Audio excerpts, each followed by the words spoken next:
Hello, my fellow comic book collectors. This is Alan, the Comic Collector Geek, and this is me just doing a random live stream.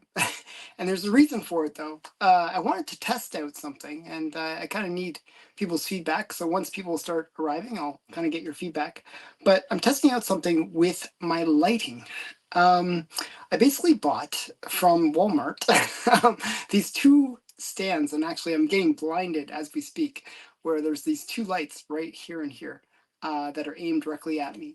Because I noticed that my lighting is always kind of weak, and I always wanted to have better lighting so that things kind of display better on my, when I do my videos. So I'm testing out my lighting. I got some cool books to show, just for people that want to see some cool books as well. But I'm really just testing out my lighting. So this is a bit random, and I'm going to see if these lights work or if they kind of, I don't know, if the lighting is better. Like, so this is before. Okay, so this is before, and this is after. So you guys kind of decide which you like better. Do you like before or after? So this is with the lights on, and it's kind of crazy how much light, but I'm curious if you guys like the lighting or not. So if you like the lighting, tell me, because it will definitely help improve the channel. My goal is to have better lighting, so when I show the books, they can display a lot better. Actually, I brought a ton of books to show, just for fun, just because, I want to test this out a bit. So I brought some like random books that I've, from the Golden Age. And I'm actually going to talk about the Golden Age market as well in this video. But I just brought like a bunch of Golden Age books that I want to show, just for fun. So we got some Mopsy. I just want to make sure the lighting works, see if these display better. So if you can comment and tell me, do these books display better? So, okay, so we're going to do a test. We're doing tests. This is all about testing. I'm a scientific guy in theory. It's actually a good pun. Okay, so this is, let's turn off one light. So this is one light on. Okay, so this is what I normally have. This is my normal way that I record videos, is with this much lighting. And I felt like this was a bit dark. I was like noticing my videos look dark, and I was like, it's not really great. And I want to make my channel better, and I always want to make, improve what I do and show people when I do my videos. So this is the dark version. This is the dark version, but we're gonna go with turning more light on. One sec, 1, 2. And do you guys like it with with the stronger lights? It's like, I feel like I'm going to get a tan. It's like, the lights are really strong. It's like sweating. Oh, these hot lights. Okay, no, they're LED lights. It's just, they're very bright. Though. It's kind of funny. So I might have a tan by the end of this video. So yeah, so that's Mopsy, by the way. So yeah, if you ever want some cheap good girl art, like this is Golden Age stuff, really inexpensive. Mopsy is a great title. So I actually brought a bunch of my Mopsies. They were all together. This is another one, and Mopsy is this girl right here. So yeah, this is Mopsy, and even her first appearance you can pick up for like a couple $100. It's like, cheap for a first appearance from the Golden Age. And we got another one I really like, Invisible Scarlett O'Neill. Now, her first appearance is actually pretty expensive. It's like a few thousand. But it's, she's just another one of these Golden Age characters. She's actually one of the first female characters with superpowers, like where she could turn invisible. She didn't really have a suit per se, but she did have superpowers where she could turn invisible. And then, so that's Scarlett O'Neill. And then we got Scarlett O'Hara. It's another good girl art one. Kind of in the vein of like a lot of these like comedy good girl art ones. And then we got one that I really like. This is Black Terror. This is a Alex Schomburg cover. So let's see. I'm just trying to see if the lighting is good. So yeah, so Game Munin, you're always responsive. So I'm testing out my lighting. That's what this is all about. I bought these new lights and I just wanted to test them out so that when I record in the future, I'm gonna, see if the lighting is better. So do you like this lighting? So I'm gonna give you an example. So here, so we got this lighting. This is the new lighting or old lighting. Okay, see how it's like much more, much more faded. I'm not sure if the books display better in the back or not. So yeah, and you can see how I display books here. Now, do you like this lighting, which is the old lighting, like, so 2023 lighting, or do you like the new lighting, a little bit brighter? I look a little paler. I'm actually very pale in life, so, and with how it display the books. So, okay, so I get one vote from the great legend for the new lighting. So, okay, so I'm gonna try, I might record from now on with this new lighting. So yeah, so hi Kenneth. Oh, and I got a friend joining me. Add to stage. Wait, did that work? No. Layout. There we go. He's gonna be joining me here. So you like the new lighting? Good. It does glare on the comics in the background. That was my concern. I'll have to figure out some way to make the comics in the background not glare. I think my friend Big B is having a little bit issues trying to get in here. Oh, there he is. Hey, so Hey. one of the reasons I'm doing this random live stream is I'm testing out my lighting. Oh, it looks great. So this is the new lighting. I just have two lamps. I bought two cheap lamps. I have them like glaring at me. So like this is the new lighting, and this is the old lighting. I like the new lighting. Yeah. So It and the camera has to take a second to adjust, but yeah. So and like here, let me just take that off 1 second. And so when I display books, does it display well? The only yeah. thing is it does give me a shadow. You can't do it like direct, so you gotta angle it a little bit the other way. The way you had it the first time. No, the other way. Ah. Yeah, towards your face. There you go. Yeah, that's Yeah. good. No, Oh not wait. no, Oh, too it's much glare. improved. So yeah. So you can see that there's two light. It's really interesting. These LED lights, they have Mhm. no bulb. There's no bulb. It's like so they say you never have to replace the bulb. Lasts forever. Never, huh? Never. Never is a very long time. Very long time. So I'm gonna test it. So 20,000 years from now, I'm gonna do a follow-up live stream where we'll test the bulbs and see if they're still working. So Alan has promised that I will be alive in 20,000 years. yeah, in Okay. 20,000 years, it's a date. We're gonna do this live stream with testing these two light bulbs that I have here that are supposedly gonna last forever. Yeah, I think the old. Yeah. Oh, actually, somebody Oh, likes the old he lighting likes the better. old lighting, huh? There you go. Oh, okay. Well, but maybe because like they don't like this super pasty white guy. Like, I mean, it does make I your look, face I look pop. super You're whitey. like, cool. So, Yeah, I've always been very, very, very pale in real life. Like, this is you're getting a better sense of what I look like in real life rather than the darker version of me. in my Rose City Comic Con video, I Mhm. was surprised how tan I looked compared to other people because I work outside a lot. I looked like I was just like this guy who goes to the suntan booth all the time or something. Wait, somebody just okay. So K Mutant said that the glare is coming from the light actually above. I'm gonna do something weird here, and I might all of a sudden go into a dark room. But 1 second, 1 second, All right.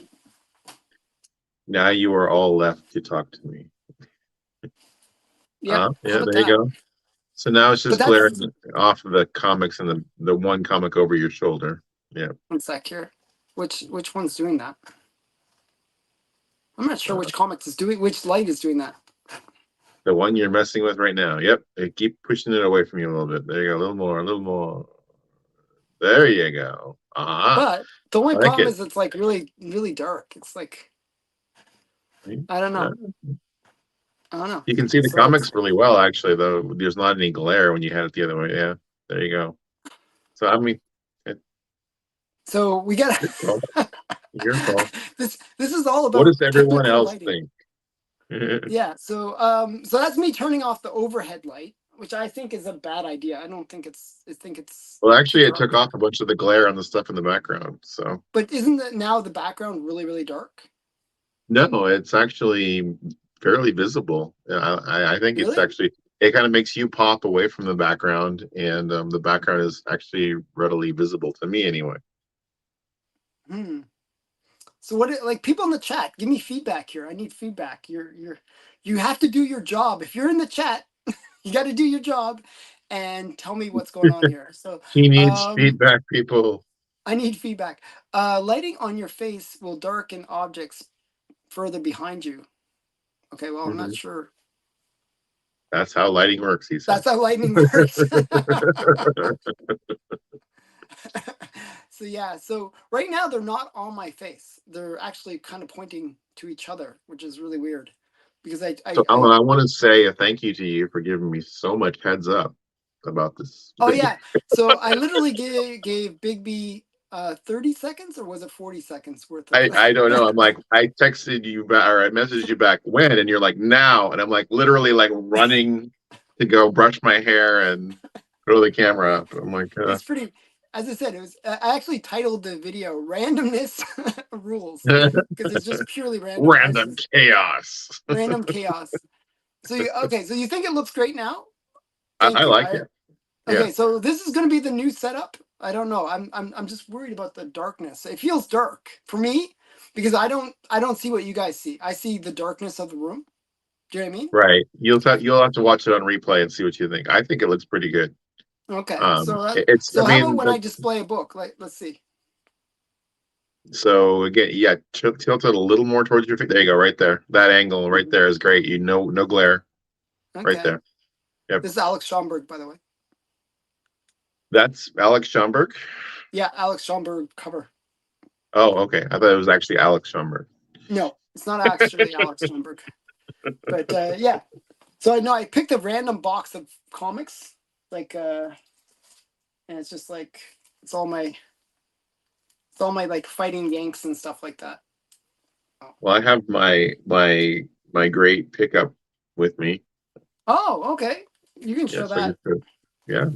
Um, so at the end of all my videos, I always say share your love of comics with everyone you meet.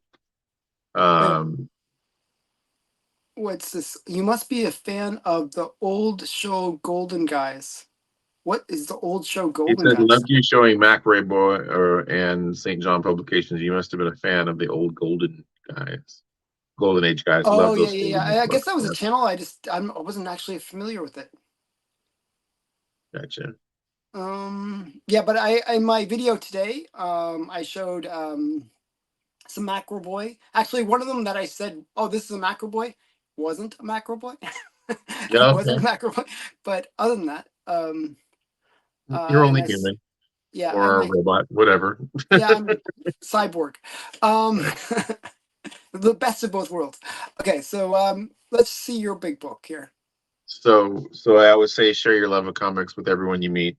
Hmm. And that's led me to people telling me where they've spotted comics at junk shops. One time I went to a junk shop somebody sent me to, and I got first Marvel Zombies and the first Red Hood for $1 a piece. Pretty First cool. Red Hood for $1. That doesn't make sense. Yeah, yeah, yeah. It No, was seriously, show me. Like, maybe it's not the first Red Hood. Is it the one with him? Like, the first Red Hood, the modern Red Hood. yeah, yeah, yeah. Uh, But still, it's like $300 book. yeah, it was in a junk bin. I That don't doesn't have make it with sense. me to show you, but Ah, it's on the latest short proof on of my life. channel. Proof of life. No, I was joking. It's on the latest short on my channel. There's a Really? picture of it. Yep. That's a like I paid big bucks for that book. I think I paid like 150, and that was before it kind of went. It went up a lot after that. Yeah, There it's was just somebody who just gets collections and throws them in a dollar bin, and wow, that's crazy. yeah, they don't do research. So, Wow. yeah, I had the Ultimate Fantastic Four issue that is the first appearance of the Marvel Zombies. It has Magneto holding up Reed Richards. Oh, Um, okay. yeah, that was in there.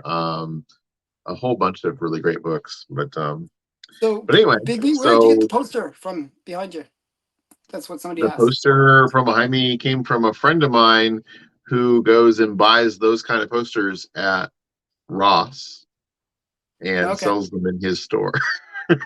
Oh, okay. And he owed me some trade credit, and so he gave me the poster. Cool. That's always good. So anyway, so while I was at Get a work one copy. day, I was talking with a gentleman, and he said, asked me what I had done on the weekend. I said that I had gone out and done my favorite thing, which was, comic hunting.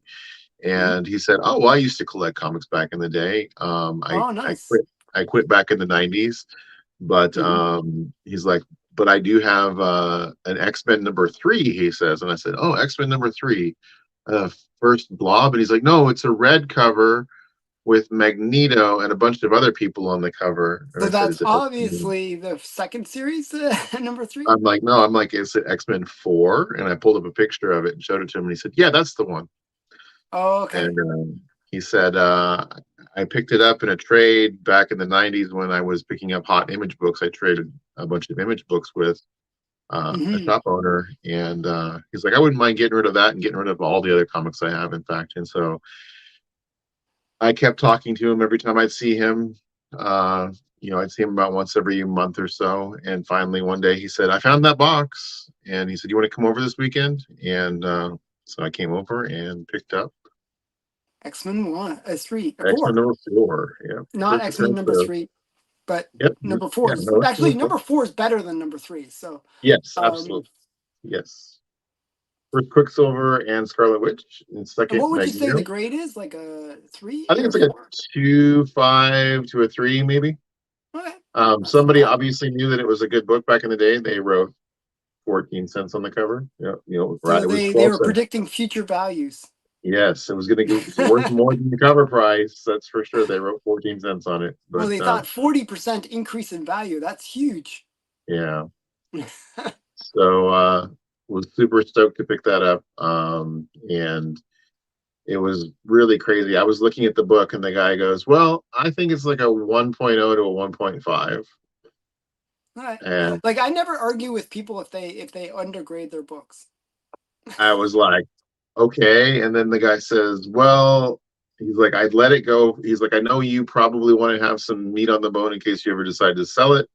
He's like, "I let it go for $200, but I'd really like to get rid of everything I have for $500." And he had a run of Spawn 1 through, I think, 88, and he had a big Hmm. box of unopened first and second series McFarlane toys, Spawn action figures and stuff. And so, I mean, I just basically consider that I paid $500 for this book, and I got a bunch of other Bonus stuff. stuff. Are you gonna sell the other stuff? Like, are you gonna? Yeah, I'm gonna try to flip it and make a profit. There's a shop that I know that is looking for McFarlane toys to Like, stock, and they'll I'm. trade me for other back I issues that mean, I I want. think. I mean, the series of Spawn from 1 to 88. Um, I think is a good series of books. Like, I Yeah, it mean, is. It is, and there's the several the keys in there. the I saw first the 10 first. have a bunch of keys, and Yeah, I saw the then first it's Angel Spawn and a bunch of other stuff in there. I'm like, I know that's a good book. So I and then was the just like, later ones are all like rare. Like they didn't yeah, really print that short much print run, after. right? Yeah. So, yeah. So Um. I mean, yeah, I think it broke down to like $2 or $3 a book on the Spawn books, and then Yeah. there was a bunch of other like What you should do is try to see if you bad can stuff flip it. like Youngblood and stuff like that, Well, okay, but that's life, right? But yeah, it seems like if you buy any collection from the 90s that you're gonna get that, right? Um but why don't you like put them up on like eBay and just see if you can like say yeah, 250 for the entire lot or 300 for the entire lot of Spawn. I bet you flip it like yeah, instantly. You know what I mean? Like it'd be like a yeah, quick sale, or you could say a starting bid at 200 and then see how high it goes up. yeah. I might do that. Yeah, I'm just kind of. I've got a friend right now who's building a Spawn run, so I'm gonna see what issues he needs. So It Yeah. wasn't a totally like haphazard purchase. I was like, Yeah. oh, I have a friend who's working on a run of Spawn, so And are they all like high grade copies or? yeah, they were all in really good condition. He kept his stuff very nice. It was funny. They were in like Costco like fruit crates just stacked. They weren't even in comic boxes, but they were all bagged and boarded and Hmm. but Yeah.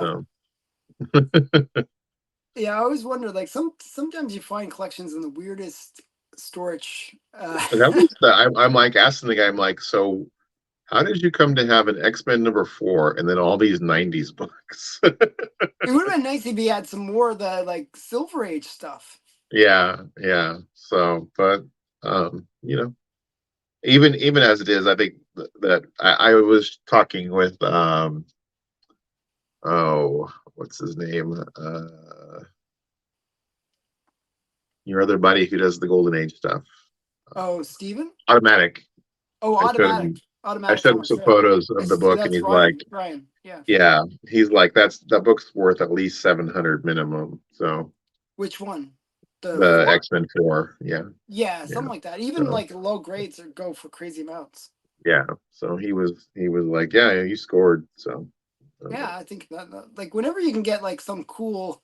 I mean, that one has like 3 or 4 key character first appearances. Like, it's first Brotherhood of Evil Mutants, first Quicksilver, first Scarlet Witch, second Magneto, first Toad, first, you yeah, know, yeah, Mastermind, all the yeah. So it's a great book.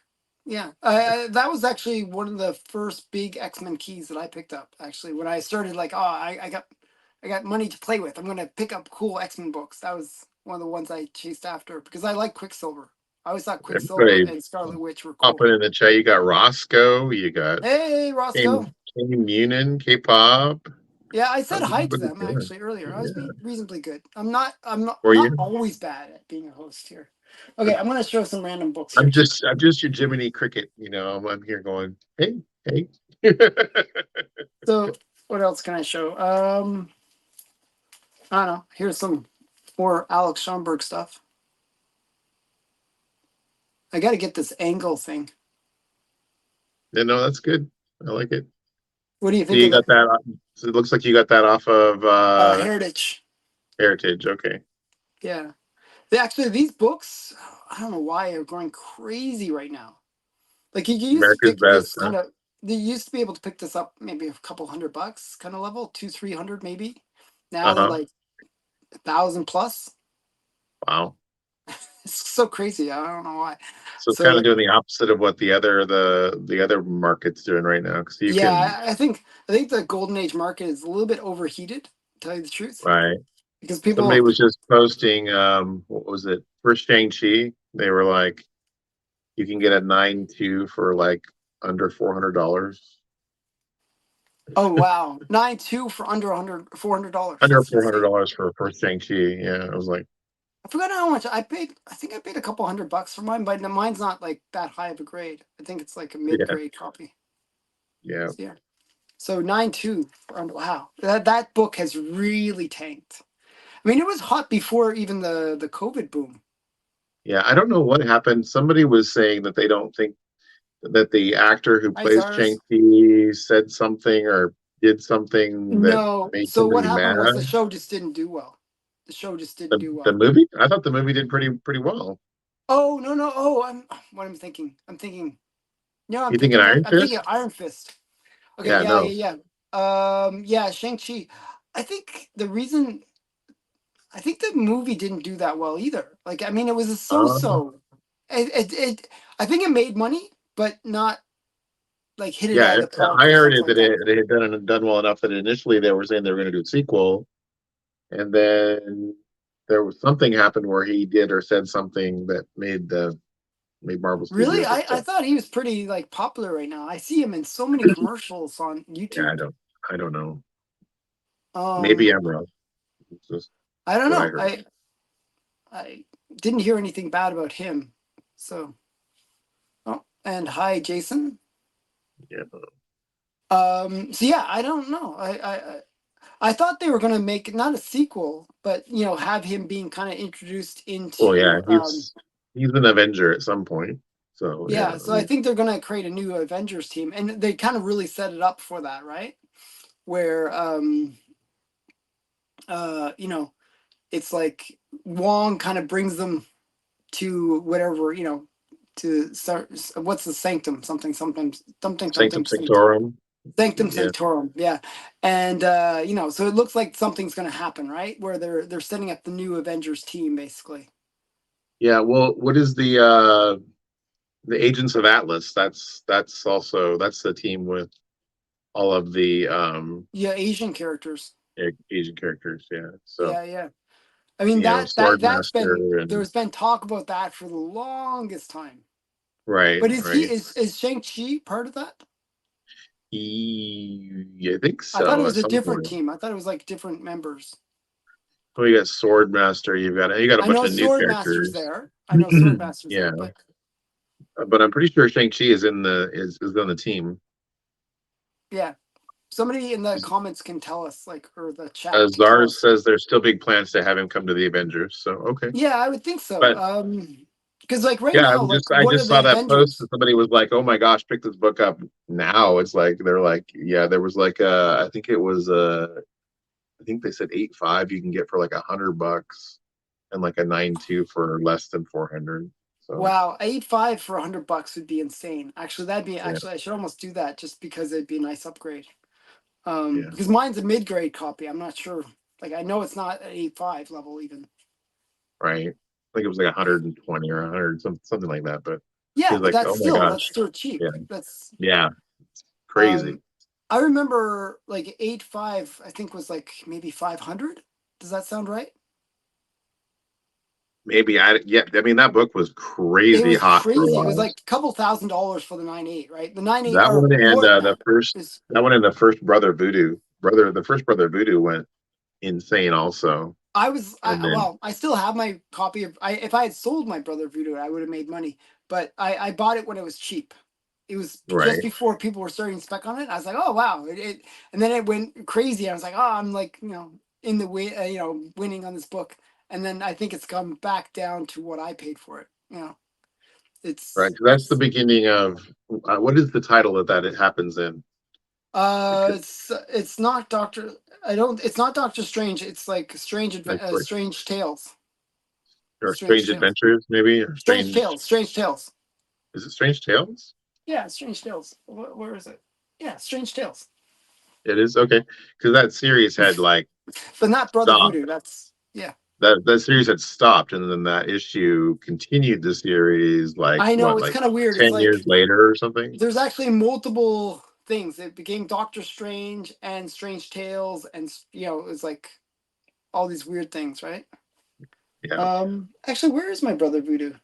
I have it somewhere nearby. It's like right there, I think. Brother Voodoo is somewhere, always somewhere nearby. Yeah, he's right there, hanging out. It's right there. So yeah, I don't know. But yeah, that one didn't go anywhere either. I think you know, they kind of over promised with the you know the plans that they had. Like they were going to do so much stuff. They were going to it looked like they were going to do like a whole franchise based around the Eternals and the whole like, you know, I think extra they worldly. were gonna do that, and then Yeah, yeah, yeah. So Eternals my point is tanked that so you bad. know, yeah, they were going to do this whole extra world kind of thing, and then they seemed to also have at the same time a whole branch that was just going to handle the multiverse and all these multiverse kind of And related that's still things. going forward, I'm sure. I mean, That especially seems with to be still going the forward. Secret Wars thing is going to be And tying into that. then they have this whole Secret Wars thing, and then What If thing, and then like they had so much that they were doing at once. I mean, and they're talking Um, about the live action Miles, and oh yeah, I've heard about that as and well. and then Secret Wars would bring Miles if if it mirrors the one that just happened recently. It'll bring Miles over to the 616. So Yeah, so I remember the first appearance of White Vision. By the way, just this is like the same idea. I remember when during WandaVision, the White Vision was more expensive than the Red Vision first appearance. yep, that was And I crazy. was like, well, like it was like for a 7.0 and compared to 8, you know, it was obviously a lower grade Red Vision, but still, it shouldn't even, those two books shouldn't even be comparable, right? Right. That book, I then later on bought a copy, $80, or I think it was, no, sorry, $60 or something, like, for a high grade copy. Like, it's like it went boop boop. I Yeah, still think that book is gonna. I think it has potential to come back. I mean, Yeah, but the definitely, because I mean he's gonna be in the new Avengers movies that are coming out, yeah, and that book is gonna go right back up. I mean, that book had come down at one point where it was less than $100 for a 9.8. yeah, So yeah, I think no, it's back up. It's back up over, but it was for a time there. Travis and I were talking. I'm like, we should maybe stockpile a few of these at like $80 a piece. yeah. If you can buy, if you could buy a 9.8 copy under $100, definitely, I think it's a Yeah, good investment. yeah, But yeah, I bought like mine wasn't a 9.8, but I bought like I think it was 9.6, 9.4 kind of range, uh-huh. somewhere in there. But it was $60. I think that was a fair price. Yeah, yeah, It's almost at the cost of the slab. You know what I mean? So right. I mean, with the expense of shipping and everything else, shipping yeah, and all that kind of stuff. So, yeah. and that was with shipping to well, my Stackery actually. But West Coast Avengers is a series where they massively printed it. Like, it was, so It there was during are a lot of copies out That there. John Byrne run. That was pretty popular Yeah, I mean, there's a lot of copies out there, but I still think it's a good book. I mean, if you can get in for high sure, grade. for sure. Um, but yeah, I don't know. I always liked having both of them, like, where they're, just, it's such a cool thing to see them, I, next to each other. I have to get a red vision, or the original vision. I saw one the other day and I was tempted to pull the trigger. They're I not think it that was expensive right now. it The was like price is. I would say it was like $400. It wasn't too Was it a bad. high grade or was it a? Uh, yeah, I want to say, well, it was like a six, maybe Yeah, six that's. five. I mean, anything in the sixes is good for silver Yeah, range, right? I almost pulled the trigger, but then I was like, I don't know. I was actually surprised that, like, I enjoyed your video. Actually, I wanted to tell you, that I enjoyed your, like, expo thing, or what is it called? The Rose City Comic Con Thank you. video. Okay. Thank you. Yes. And but I was shocked in a way that you didn't buy anything from that. Uh, Yeah, it was actually the most fun I've had at a con in a long time, and I didn't buy anything. There was that table where Travis bought um, all those books. yeah, I really wanted to jump in there, but I knew that I would spend a huge chunk of time, and I but he would got like, spend. that. So the thing that Bigby's talking about, he got 240 books. Okay, and he That was picked them my out. So they're haggling, and it was like, $5 to $10 value each book. at least, yeah. For $100. So that's like less than 50 cents a book. So the guy asked for 200 originally, and Mm, then I'm like, well, that might be a little rich for his blood. And Travis is looking and he's like, oh, yeah, I really don't have that much money. And the guy's like, how much can you spend? And Travis is like $100. And the guy's like, done. He's like, I'm not leaving this show with these books.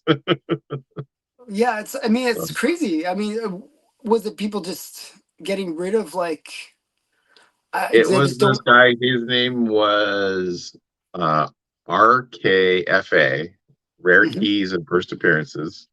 Hmm. And he buys collections. He strips out everything that is of The value. major So like, keys, major keys. well, anything that's this minor key, major key. And so like his booth looked awful. If you look at the pictures of the in the video, his booth looked Hmm. awful. It was like all these yellowed, stained, nasty boxes. Half the Hmm. books, if not more, didn't have bags on them. They were just So in it's the boxes. really the way he got it. Probably he probably got Yeah, the and books he in was that like, format. he's like, I want to start over with a clean slate. He's like, I'm just blowing all this stuff out. He's like, I've already made my profit on these collections. He's like, I'm just Hmm. blowing this stuff out for more money to buy more collections. So And was it like set as like $1 each? Was that the plan or? no, the signs. So that was the thing that a lot of people were staying away. He had a sign that said, um, "Pick your pile of books. Don't be afraid. Uh, I will come or come and get me when you're ready. I'll make sure it's a win-win for everyone involved." And so Okay, so it, when I hear that as a collector, because I've experienced that, you go to the, it's like you go to the guy and then he brings out his guide or he looks, he has like and an that's app. what a lot of people. I think a lot of people were hesitant to look at books because at Even first, at I mean, 50% off, it's still like, instead of being $1 bin book, now it's like a maybe $5 book, right. right? And while Travis was looking, he's pulling books up that he knew I'd be interested in. He's like, "Well, here's the first Mystique and Miss Marvel," and he's like, "Here's Miss Marvel number Really? No, one." And seriously. He did he find that in there or like yeah, he's like, "It was pretty ratty. I mean, it was probably like okay. maybe like a five. But I mean, still, for a oh more my goodness, for that's like even in a five, that's like a 50 buck. well, the guy had like $70 on it. He had a price tag on it. Oh, So okay, okay, yeah, okay. So yeah, it yeah. wasn't Well, quite. he had price tags on random books, but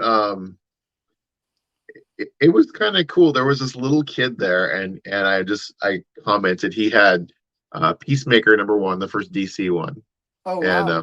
I was like, I just went, "Oh, cool, Peacemaker," and he's like, his face kind of got red because he's probably a little young to be watching Peacemaker, right? But Yeah, you're not really he's allowed like, to "Yeah," watch it. he's like, "Is this his first appearance?" And I was like, "That's his first DC ongoing series." I said his first appearance is in for DC is in Fighting. Crisis.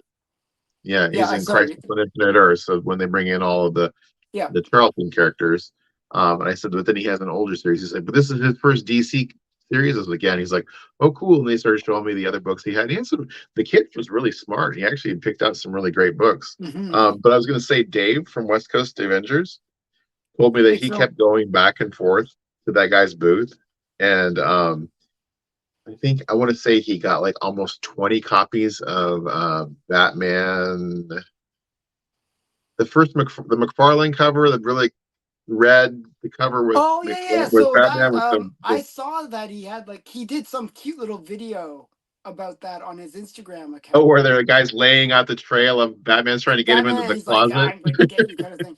And he's Yeah, got the knife. Yeah. yeah. I thought that was really cute. So I'm not sure, So like, how much did he pay for all those Batman? so he said he thinks people were just afraid to ask the guy. He said, I think, I mean, he had a bunch of them on his claim sale last night, and he didn't really tell me, but he said he got a great deal on him. The guy had the guy had two short boxes of nothing but Mark Jewelers Mhm. that and Dave's like, yeah, I picked up an entire short box of Amazing Spider-Man Mark Jewelers. So But my point is, he picked up at least 10 copies of that Batman one, didn't he? yeah, I think he told me all in all he spent like 2 grand, but he told me he bought several short boxes from the guy. Oh, okay. So Wow. so So yeah, because that's one of the I was happy when I just recently got that book, the Batman one. To me, that's like to me that's one of my favorite Todd McFarlane covers. yeah, it was pretty cool. I was amazed at how many copies he got. So but Yeah. Yeah, it was really oh, crazy video. It's if you guys haven't seen it, go check out Dave West Coast Avengers on Instagram, and it's just like a cute little video where he's showing like a trail of the Batman Todd McFarlane cover.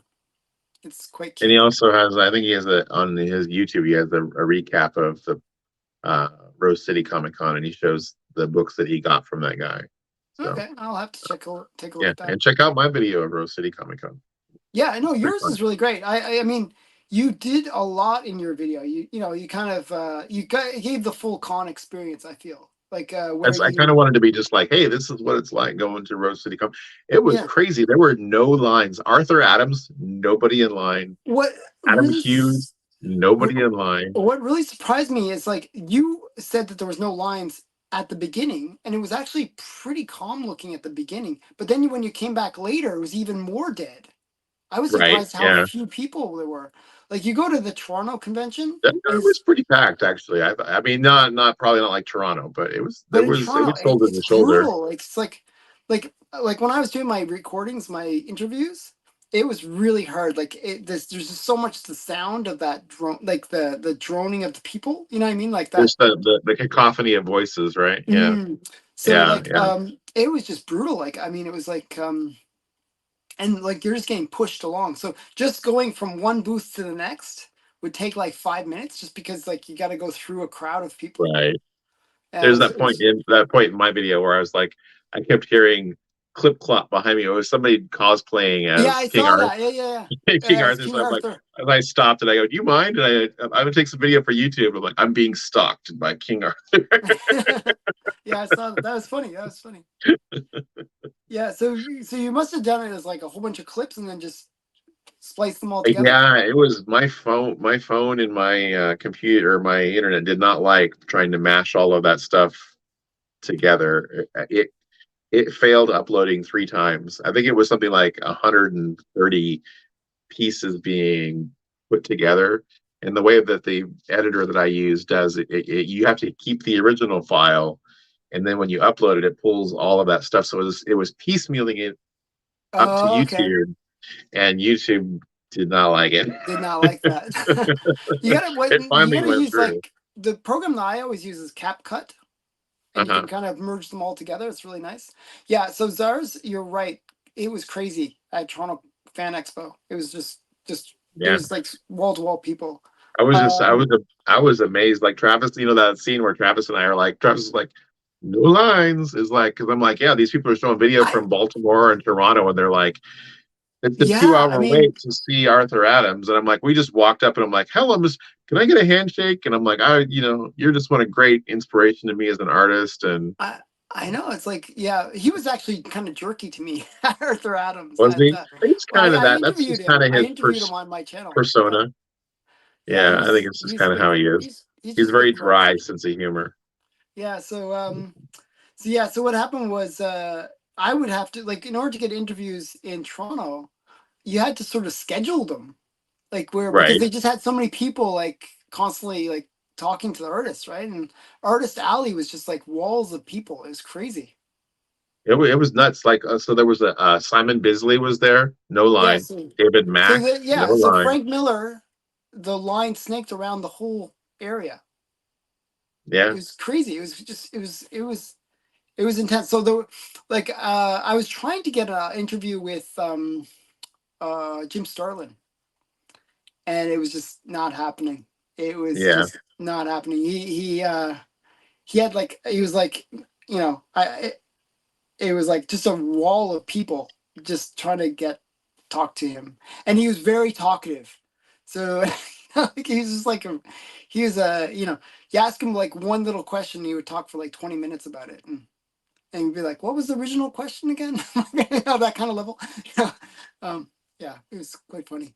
But yeah, so I wanted to get an interview with him, but I didn't. But When it you says Jim Shooter, Jim you Shooter, mean? I meant Jim Shooter, Sterling Shooter. Yeah, same era. Sorry, Jim Yeah, Shooter. Yes, I was actually surprised. Jim Shooter's in a wheelchair. I was surprised by that. really. Yeah, I was surprised. Yeah, yeah, Jim Shooter. I was getting Sterling Shooter. Yeah, they're Yeah. S. So S is correct. get your S's correct. Yes. Cover your Yeah, S's. yeah. So yeah. So yeah. So I kind of looping back when I said Arthur Adams was a great art inspiration to me. I just donated some art to to uh, the Bronze Age Nerd is going to be doing some fundraising things for some people, Oh yeah. and yeah, so if people want What are to, you doing with that Vampirella one? which Vampirella one? The one with the little doggy. The one with the dog? That's Ricky's piece from All Sorts of Words. That's the one he Oh, what won. a lucky guy! I really like that one actually. I think it's really Yeah, cool. he said Vampirella needs a dog. Well, So he told me it's he's given he's going to do a video tomorrow. He's given the dog a name and everything. He's like, this is going to be canon. oh, you know why? I know why you did it that way because you like he likes crypto. Yeah, well, no, he told me he wanted her to have a dog. That was his request, was Vampirella with a dog playing with the dog. So Yeah, I mean it's a great cover. It's a, I mean not cover, but great piece of art. yeah, so if you And guys want to see me drawing Vampirella with a dog, that's on my channel. There's a yeah, live video. it's really cool. Somebody Actually, said I'm the Bob Ross of comic art. it was very Bob Ross like. It's like you see the guy just. But no, it's very cool. It's very cool. Yeah, I mean, in a way, like I'm sort of used to this whole digital age of drawing, where So because weird you to know, see somebody using a pencil. well, in a way, like I watch my daughter. My daughter does a lot of art, and she's she's not bad, but I just Otter, hey buddy, hey, how you I clicked doing? the wrong one. Hey, angry otter, and yeah, so my daughter will she'll render it basically, and then she'll kind of fine tune it just like you were doing, like and erasing Uh-huh, and kind of uh-huh. getting the Yeah, lines the way you want it. yeah. But yeah, so it's interesting to see that with pen and paper, with not pen and paper, but pencil and Pencil and paper. paper. Yeah, So you'll have a package coming pretty soon with some pencil and paper in yeah. it. But but did you scan it before sending it, the one that you did for him? I took a picture of it. I can fix it up in Photoshop and everything. But yeah, Yeah, what I was thinking, you should really color it. I think it's you it's think it's worthy that of. good, huh? Yeah, I really liked it. I really I enjoyed it. like your piece better than that piece, but but I mean I like them both, but I No, like yours. I like them both. Like I'm not complaining about the one you created for me. I think Oh, the one you sure created you for me are. is there was no animatronics though. That was the only issue in my opinion. But so so can I circle back to the fundraising thing? yeah, Is that yeah. okay? Sorry, I went off topic there. But No, no, it's okay. So I don't know if you guys know, but there's a member of the comic community, Jen from Comics Will Break Your Heart. hmm She is dealing with having been diagnosed with a aggressive form of cancer, and so okay. we're doing some fundraising for her. There's a GoFundMe, and so uh, Bronze Age Nerd is going to put up a piece of my artwork, and he's going to ask that if you donate $10, you get put into a raffle for a piece of my artwork Oh, uh, nice. for to help grow that money for Jen and give you guys a little more incentive. But Yeah, I not that you need mean, incentive to do nice things, but you might guys might not even know that. But if you look on GoFundMe, it's Keep Jen Reading or Keep Jennifer Reading, I something believe like is the that. name Yeah, of it. yeah, something. Yeah. So, Yeah, but yeah, Bronze Age Nerd will have that up on his thing, and then I yeah. also I think, donated. and it's also through Bullseye Bob is doing Yeah, his. Bullseye Bob is also doing one where it is the first appearance of the Teen Titans in a super high grade. hmm Uh, and I think he wanted to get 20 people to donate $20. I think he's at like 12 or 11 people have donated so far, and then he's going to raffle it off. So Wow. if you guys want to get a cheap shot at getting a really nice high grade, he said it's worth over $400 right now that in that grade. So And that's so actually at a reduced price because it's come right, down that book. I mean, that book was yeah, probably yeah, much more than that. Wow. Yeah, I always feel bad when a member of the community, well, anyone really, has yeah. these issues, and you gotta, it's always good, as a community that we help each other out. So, I'll tell you, big softy that I am. I got to meet Jen at the show. mhm, We had a big lunch meeting with a bunch of different YouTubers and stuff at Red Robin. So Comics with Bueller was there, Bronze Age Nerd, mhm, Marvel by the Month, which is an Instagram podcast group, were there, which mhm. I think Jennifer is part of that, and then Jennifer from Comics Will Break Your Heart. But at the end, she's like, I was saying goodbye to her, and she says, "Well, I don't. I'm a hugger," and so she came over and she gave me a hug. Oh, And that's so you know nice. how you were saying that I didn't buy anything at the show. hmm It didn't bother me that I didn't buy anything at the show, but it bothered me that I didn't give her a bigger hug. Oh, So but so how is she doing? Like, how does she she seems do? to be doing pretty well. She seems to be doing pretty well. She told me that the treatments that she's going through are seeming to be fairly effective. and Mhm. that she's not feeling really terrible or anything from them. So uh, Well, that's good. I guess that's a Because good sign. basically the whole method of chemo is you kill the cancer, but you kind of half kill yourself in the process. Right, right. Yeah, So yeah, it's kind of a brutal way of doing it, but but yeah. So if you guys can find it in yourselves to help support that, that would be awesome. Keep an eye out for that. From hmm yeah, Marvel by the Month was awesome. Those great group of guys. hmm Uh, we had some great conversation. Um, but yeah, and then the other thing that Bronze Age Nerd is doing, he's going to doing a thing for Heroes, which is a donation thing for veterans. So Oh, nice. I donated a piece of artwork for auction for that as well. So I would donate art, but I don't think it would help the cause. I don't know. Your one, that one was pretty spicy. The your see through 90 lady there that you did You that one know, time. The stick I'm not figure. sure if I'm not sure if I have it in my house, but I actually did do some art as a kid. I made a poster as a kid. I I tell everybody I used to give art lessons, and it's just a matter of being able to put in the time and effort and practice. Yeah, so I think that's my biggest problem, right? Like I wouldn't have the patience Mhm. to do that. Um I think actually that's maybe why I'd gravitate to the digital way. It is easier, right? You Yeah. know, I remember, the pencil and paper thing, and I never erased lines. Oh, So when okay. I drew, uh, which and then but like I remember taking art classes and they would say, oh, you gotta erase it, and but Fine tune it. you had to use a certain type of pencil, and you had to use like special erasers, but whenever I did it I always ripped the paper and I'm like, I get all upset. So So you put a lot of pressure down. So I was the opposite. When I first started drawing, I was very light. I had to use really soft lead pencils because my drawings, I was so tentative with the strokes of drawing on the paper. And mhm. so I had to use stuff that has real soft lead to actually put a dark image on See, the somebody's good page. at stick figures. So am I. Well, I'm not that good at stick figures, but I like looking at people who don't do art, like don't take it seriously. I like looking at their drawings a lot because it's just I can see the inspiration and stuff of where it's coming from, and it's do just you neat actually to want me. to see my kids' art, my art, like when I was a kid? Yeah, that would be Yeah, awesome. I'll show you. Just I want this will give you a sense of my teen art skills. Okay, so You just have this handy. yeah, well, sort of. I have it back here. Well, I'll show a piece of art while you're hunting. Here's a sketch, guys, of Spider-Man.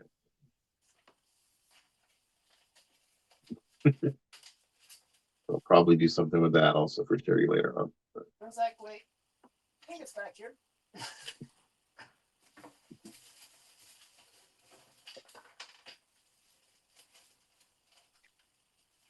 I gotta fill the air here. All right, so he's gone. Still, we'll show another one. Either this is the right thing or not. Here is the Incredible Hulk getting blasted by. I'm not sure if it's Iron Man or Doctor Doom. What do you guys think? Who should it be? You got the gauntlet hands anyway, blasting the Hulk. Well, thanks, K Muted. I really appreciate that. So my friend Travis of Comics Limited, we just get together about every other Saturday. Well, it's about every once a month now. We draw on Saturday nights together, or Sunday nights together. So and then Roscoe, I did a drawing. One of the drawings that we're raffling off is one that I did on Geek Out with Roscoe on his Between the Lines show. So here's Jean Grey becoming Phoenix. Sketchy. That one needs a little more refinement. Just a quick sketch on that one.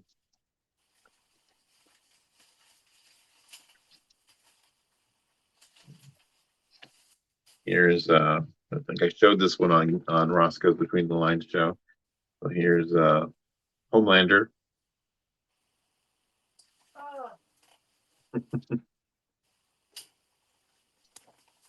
Okay. It's becoming the Brian Art show.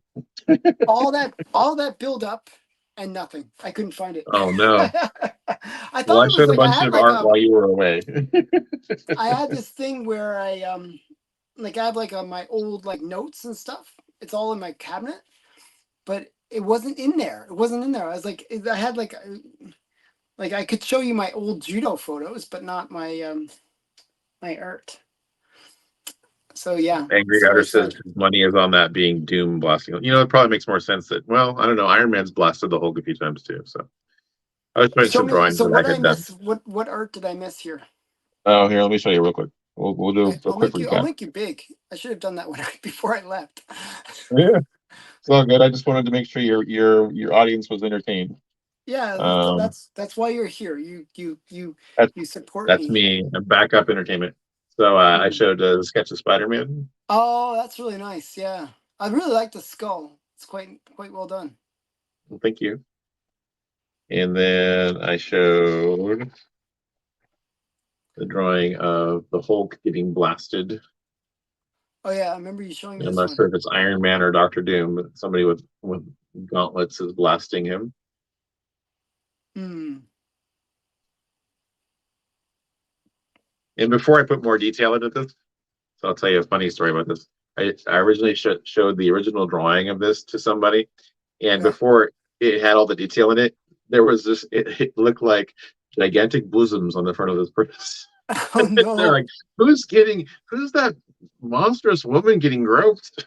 It looks like yeah. If you kind of like once you say that, I see it of course because my perverted mind. So now I see that all I see is like the big boobs getting groped. And Um. there was Jean Grey Oh, getting turning sorry. into Phoenix. That's nice. Yeah, So do you do ever like inking afterwards? Like where? I usually do digital inking, so Okay. I'll scan it and do it in. There's Homelander, Yeah, I was gonna the say Millennium. Homelander. Yeah, oh, that's Yeah. nice. And then here's a real quick rough zombie sketch with a zombie standing up with blood spurting out of his mouth. And did you ever do coloring? Yeah, I do digital. So there's on my Instagram, if you scroll down to the earlier posts, there's a lot of my artwork on there. Yeah, And just like there is some inked color and work. colored. Yeah, there's some color work. There's my original tryout for DC Comics from about 10, I 15 remember years seeing ago. some of that, but it was all black and white. The stuff that I saw. Yeah, there's the color stuff is my tryout for Wizards of the Coast. Oh, So okay. I tried out for them for Dragon Magazine and for doing Magic the Gathering cards Oh, or okay. any kind of gaming cards or games that they were producing. But they were like, Did your art style is good, but it does not match the current theme that we're going with. And I was just kind okay. of like, Yeah. Yeah. Oh well. Oh well. It is. Yeah. I mean I like your art, so oh, well, that's all that counts. yeah. So I don't So know. what's going on here Their is loss. Jonathan. It's great that you're drawing by hand. One of the reasons I like to Oh just yeah. like Here modern comics.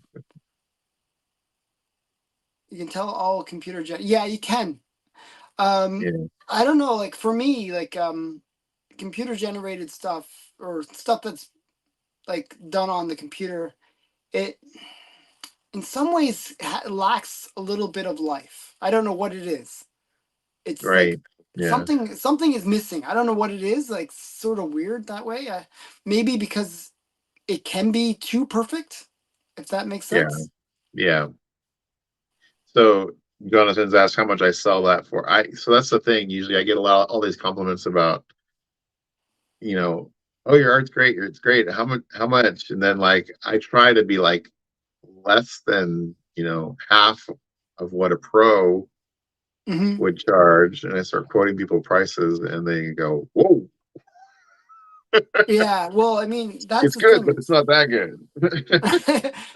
Once well, even like pros, like I feel dumb.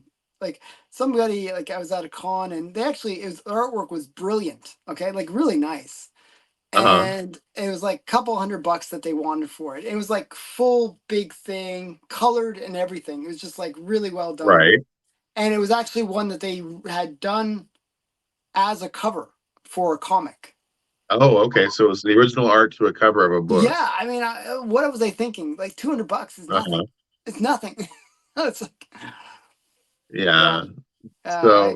I I think somebody asked me to do a big 11 by 17 um yeah. multi-character image, and I was like, I think I quoted him $300 for like a big, huge multi-combat scene, and they were like, seems expensive.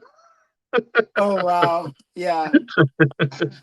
But I don't think people realize how much time is involved Well, you with. look at that drawing for Ricky. That was 3 hours on the stream of drawing that one. I mean, Mhm. so.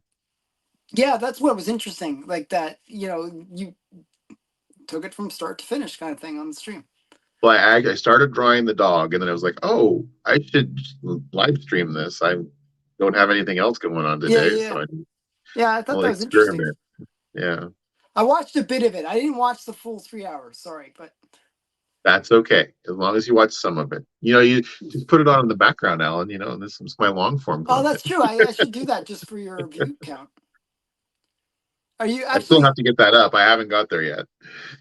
So, Okay, I gotta remember. Poke me and say, Alan, you gotta watch all Alan, these watch my videos. long. You guys all watch my long form content, please. I need to get to. Yeah. I've got my 1,000 subs, but I don't have my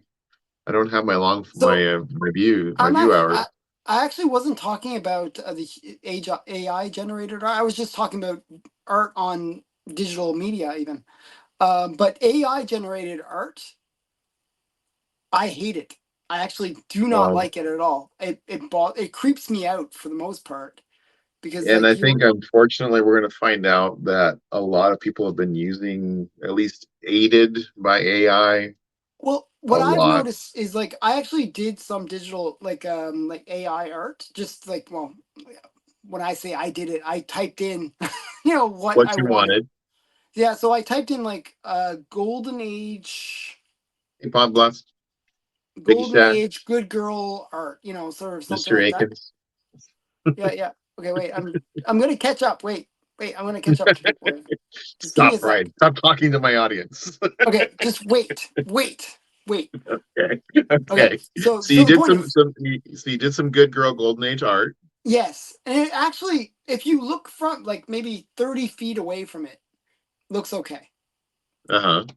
Up close, you notice that the eyes are a little bit off. There's an extra fingers. The arm is kind of not quite The there right attached. angle. Yeah, Right. something is like, it looks like it's been fused on, or what I mean. There's like weird things. It's just like weird things where the human body is not quite right. You know what I mean? So have you noticed And their fingers are what's always melted looking. Pop Comics?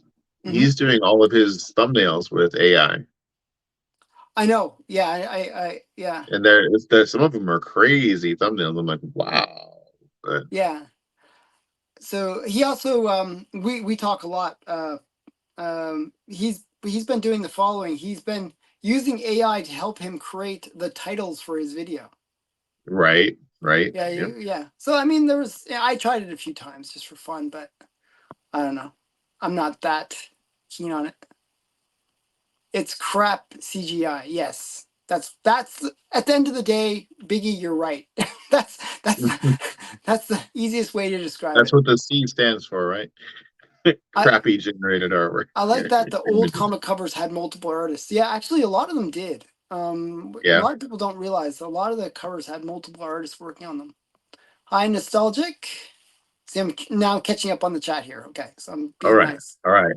I Okay, forgive you. creeps you out more than pre-code horror? Not quite.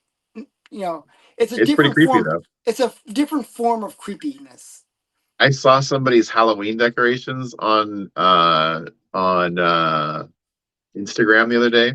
It was all those old dolls with the eyes that roll up and down. Oh yeah, yeah,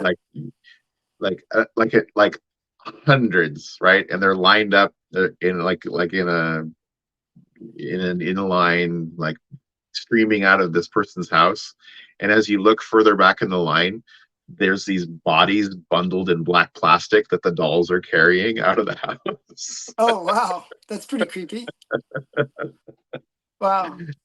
There's actually a house that I used to like where I used to live, where they would always go crazy for Halloween. Like they would they would actually like their whole first floor of their house, they would actually Uh, just take over as well. So you'd have like almost like a like walk through a haunted house kind of thing. Yeah, walking yeah walk through to yeah. their house. Yeah, it was really interesting. They had like They're, people like dressed up with like oh, I lost you, Alan. Maybe you lost me. I see myself.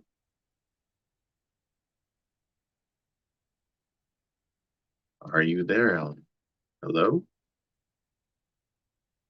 Oh, I'm losing myself.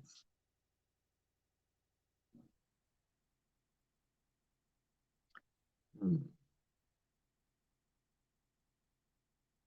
Oh, you disappeared. So it's Alan who disappeared, not me. He must have got a maybe he got a phone call. That happens when he gets a phone call. Now it's just me. I'm big. Hmm.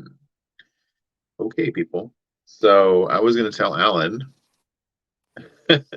that in our neighborhood down here, there's a house called we call it the Thriller House, and they have giant TV screens in front of the window, and they come out and they do every half hour. The whole everybody in the party comes out and does the Thriller dance in the front yard every half hour. Pretty cool. that was pretty messed up. So somebody called in, took me off the stream. Yeah.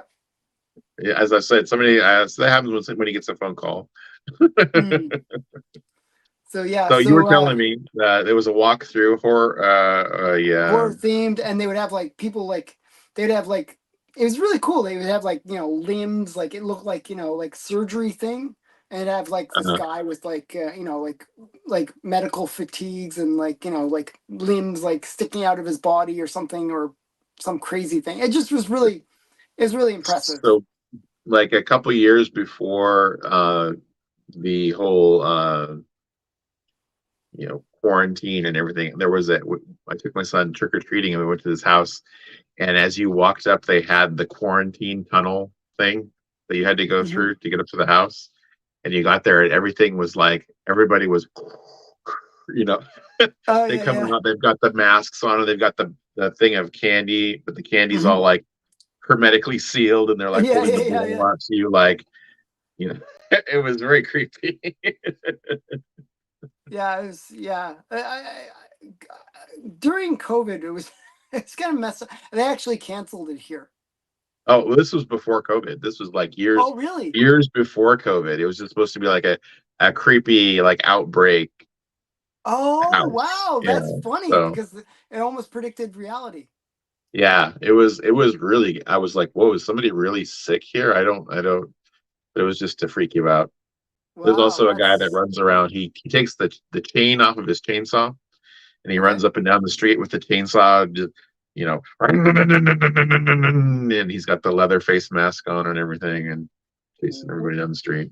One of the best ones that I've seen, and this was many years ago, and it's been repeated a lot since, so it's not as cool as it was the first time I saw it.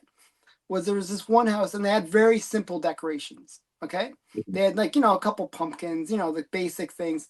But then they had like, like a straw man, like a, like a, Uh-huh. full The straw suit, scarecrow. and scarecrow Scarecrow. guy sitting in a seat, right? And you'd go up and like you knock trick or treat, knock knock, and all that kind of stuff. Somebody would come out and give you the candy, and then you'd leave. But every so often, just to kind of throw off people so nobody would see it. The guy who was in the straw man, he would get Uh-huh. up and like just like here's your treats or something, he just like and like some little kids like like, You got your like treats. freaked Here's out. your trick. Yeah, yeah. So it was pretty cool. It's um yeah, I don't know. Awesome. So what's your favorite pre-coke that I got? Do I have it handy? Now that it's dark in my room, it's like hard to see anything. Um, Probably here. I'll grab it and actually find it this time. Okay. Do you trust me? I'm gonna actually turn my light on though. I hate being in the dark. So I'm gonna show X-Men that I was showing last night because I was on Colossus Collector's channel and he asked me to show X-Men that I think are underrated. So I told him that the whole astonishing X-Men run I think is really good. Joss Whedon and Cassidy run, super good storyline. I don't have X-Men 175 to show Mr. Akins. I'm sorry. And then so he said, so here's the deal. I start showing these books, and we said underrated, and I'm like, well, I think these are underrated. I think they have room to grow. So, first Starjammers, I think that's got a lot of room to grow. And they go, no, no, no, we understand where you're coming from after. So, I said the first John Byrne work on X Men, I think, is also an underrated book. I think it should be worth more. Uh, Great book.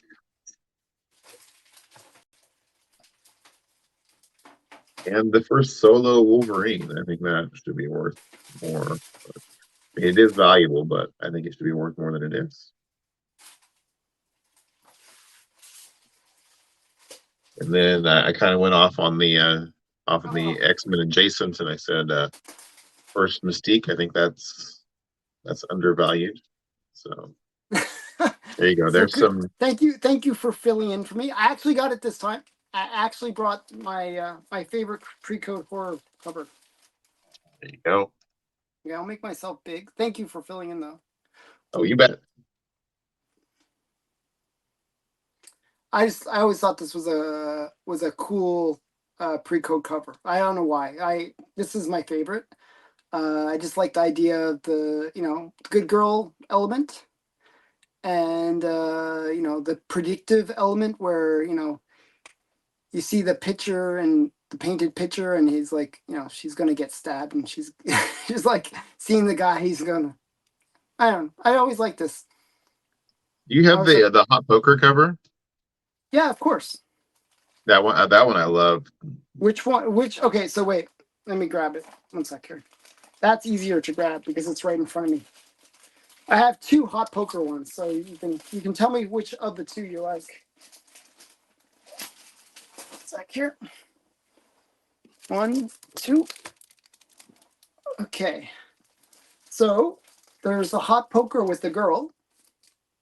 Is this That the one one. you're talking about? That's the one. Okay, I think this is quite nice because the way it glows, like the hot Yeah, poker the glows and artist and the colorist. I think everybody who worked together on that yeah, this is really quite did well a done. great job. And then Excuse the me. other hot poker one is this one. Oh yeah, trauma to eye. Yeah, trauma to eye.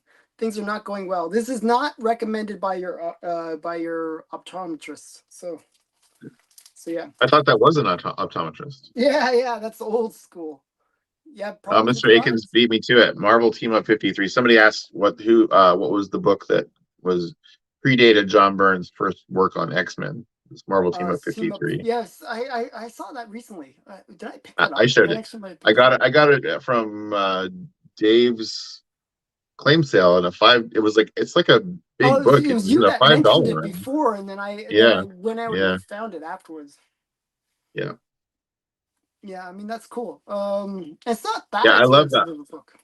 I love that hot poker cover. That's so great. I think that everybody just went above and beyond on that one back in the day. I Yeah, I mean, it's mean, just I'm not sure if it has like a separate colorist, but it's like one. It doesn't say who the artist is on the slab, which is weird. So, that is weird. but yeah, um, yeah. So, and it should be worth more. I agree. So first, John Byrne. John Byrne. It seems like people really love John Byrne. So yeah. He's a Canadian, just like you. You know, we can't help but love you. Hmm. Yeah, lots of really great Canadian artists actually. Yeah, I got a cool Gold Key Western today. Wild Wild West #1. Photo photo cover. photo cover. back variant. Okay. Gold Key, Wild Wild West. I'm not sure if I know that book. So not the Will Smith version of Wild Wild Yeah, West. but once he said Gold Key, it can't be the Will Smith thing, right? Yeah, no. I There was a bet you show. they did make a Will Smith comic, right? Probably, probably. Yeah. So yeah, I don't know. So this was a pretty random live stream. I appreciate you coming out and Thank hanging you, out with brother. me. It's So been a while, so you know. yeah, yeah. I wasn't even sure if you were going to be home. To tell you the truth. Yeah, no, I was actually I had just finished eating dinner and I was like, "Hey, I'm doing a live stream. Do you want to come?" I was like, "When?" You're like, "Now." Well, I didn't. You could have came in later. Whenever you're ready. I didn't mean to. But Yeah. yeah, I just thought it was fun. I don't know to No, do. I love hanging out with you, man. Yeah. So the big thing is I really wanted to test out this lighting and see what. It's nice to have somebody that I can sort of talk to and ask about what they think of it. Um, they made a Will they made a Will Smith comic. Did he slap Did he anyone? slap me? I'm sure. No, I'm That's thinking fun. that I think they did make a Wild Wild West I think they comic. did. I think it was a Tops comic, if I remember Yeah, I feel correctly. like I think I have vague recollection of it.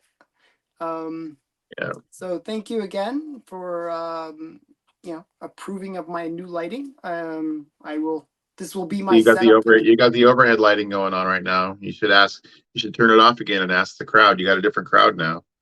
Yeah. So okay. Oh, I have a box right next to me, so I got to trip over the box in order to get out. So we got three options. Alan has new lighting. You have three options. Three options. Okay. Well, actually, four options. I'm going to give you four options. So everybody, this is the four options. Okay. So old We got lighting. old This school. is That's old old school school. lighting. This is so last week. So like whatever. Okay. This and then another option, even worse option. Oh, that's really dark. On your books are really well lit, but you're really dark. Yeah. Yeah. So this is like no backlight, no side lights. Okay.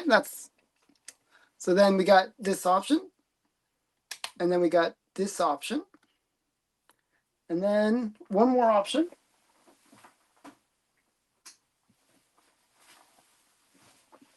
Oh, that option.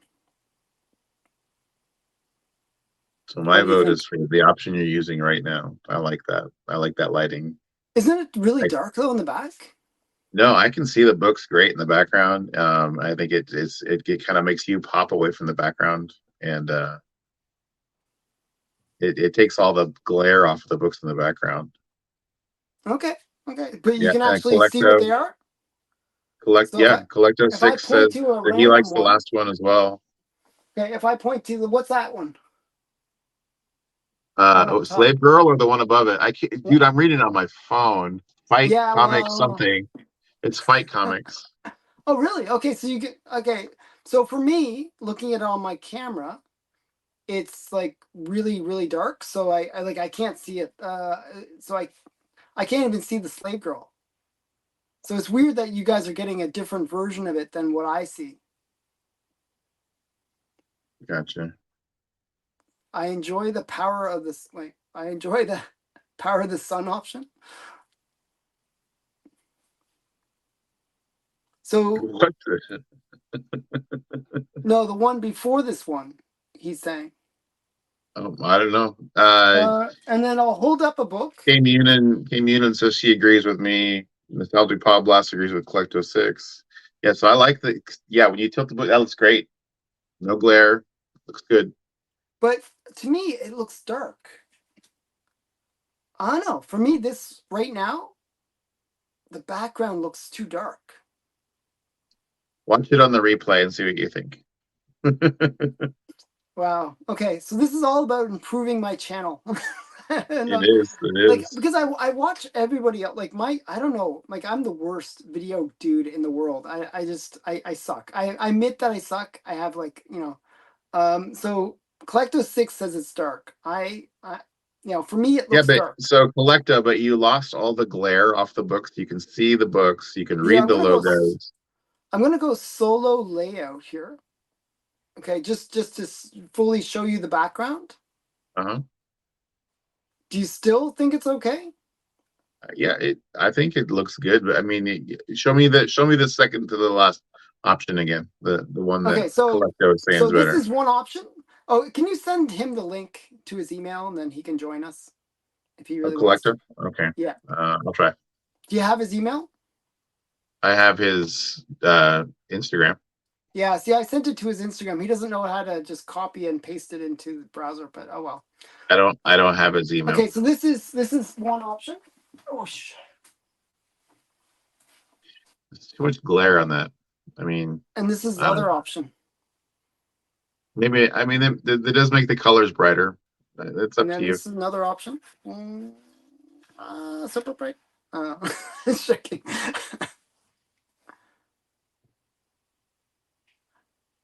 Oh, he sent it. He just sent you his email to you, Brian.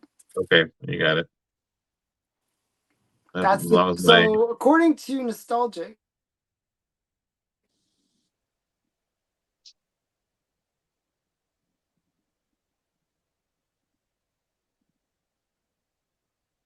you just muted yourself, Alan.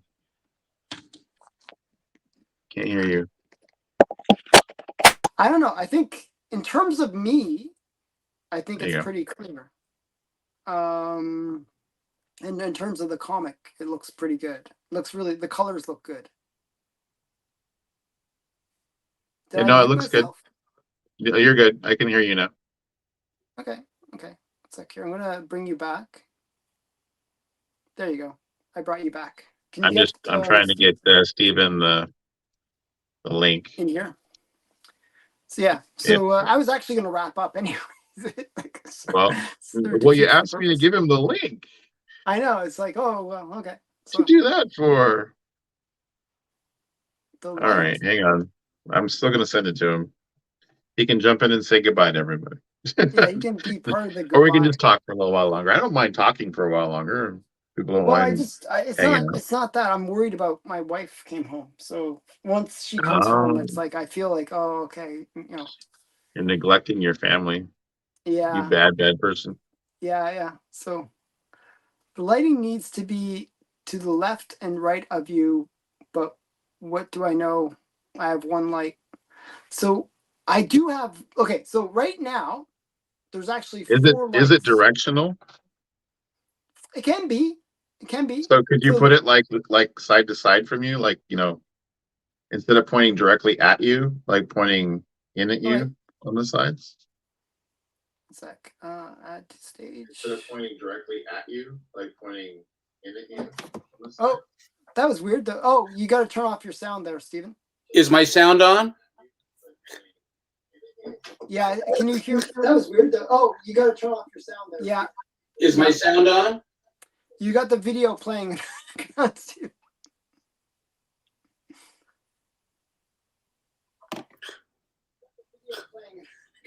Okay, am I good now? I think. Yeah, I don't hear any background noise. Okay, Yeah, yeah, I sounds just turned good. my phone off. Yeah, There you go. that's it. That's what it was. Okay, so yeah, Yeah, I so don't we're hear any background noise. basically. Okay, Oh. No, we still hear us. That's it. That's what it was. Okay, so yeah, so basically. And it's like a delay too. It's like the past. You Echo. hear the past coming after us here. Mhm. I have my phone off. But do you have your computer on? Something is playing and then replaying it to the video. Yeah. I'm not on my cell phone. Are you on your computer?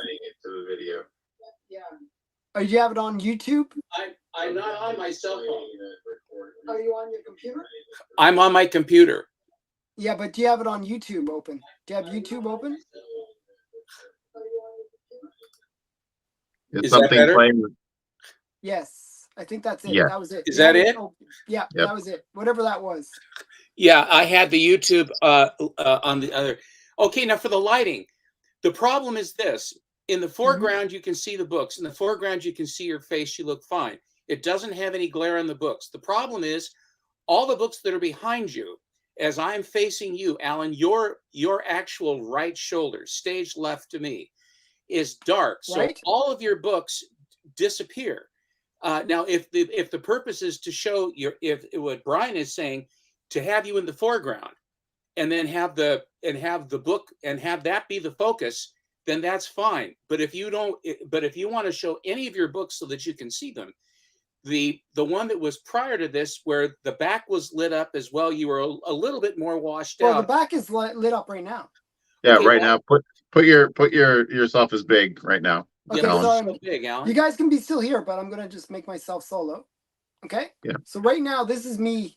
That looks pretty With the good. light Actually. overhead light is on right now. Okay, well, I will say this then.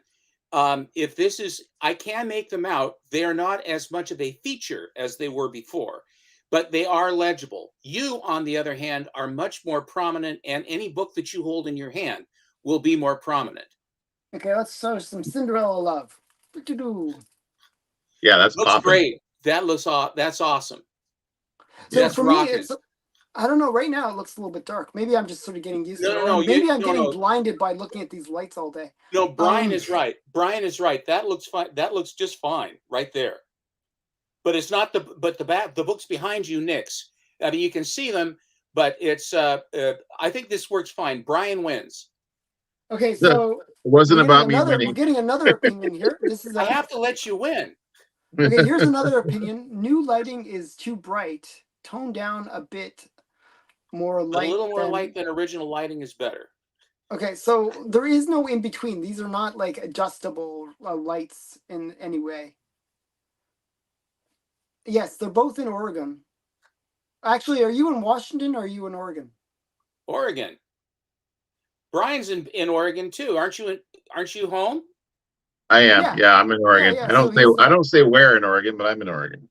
Yeah, so now we've doxed Brian and everyone's gonna don't worry. If people want to come to Portland, they do so at their own risk. Come on ahead to Portland. You better come armed and you better come ready. That's what and don't go downtown. So, yeah. Don't drink the water. I love my town. Brian knows. That's why he isn't here. That's why he's poisoned the water. Where do you live? That's made everybody bottled angry. Water, trying to clean his colon. I'll tell you, that's what Portland's like for you, boy. Straight up. What a stink burger. So yeah. So you're saying Portland is like part of the third world now, right? It's very close. We're not American Haiti like New Orleans, but Portland's on its way totally. Wow. I'm not really work for like I'm a truth teller. Portland's tourism board. You'd be really good for that. And all kidding aside, I was in the hospitality business. I'm a third generation hotelier. Mm-hmm. And we sold our hotels in 01 and 03. And if we had the hotels now, they wouldn't. Yeah. No, I wasn't. Hey, I was president of the Lodging Association.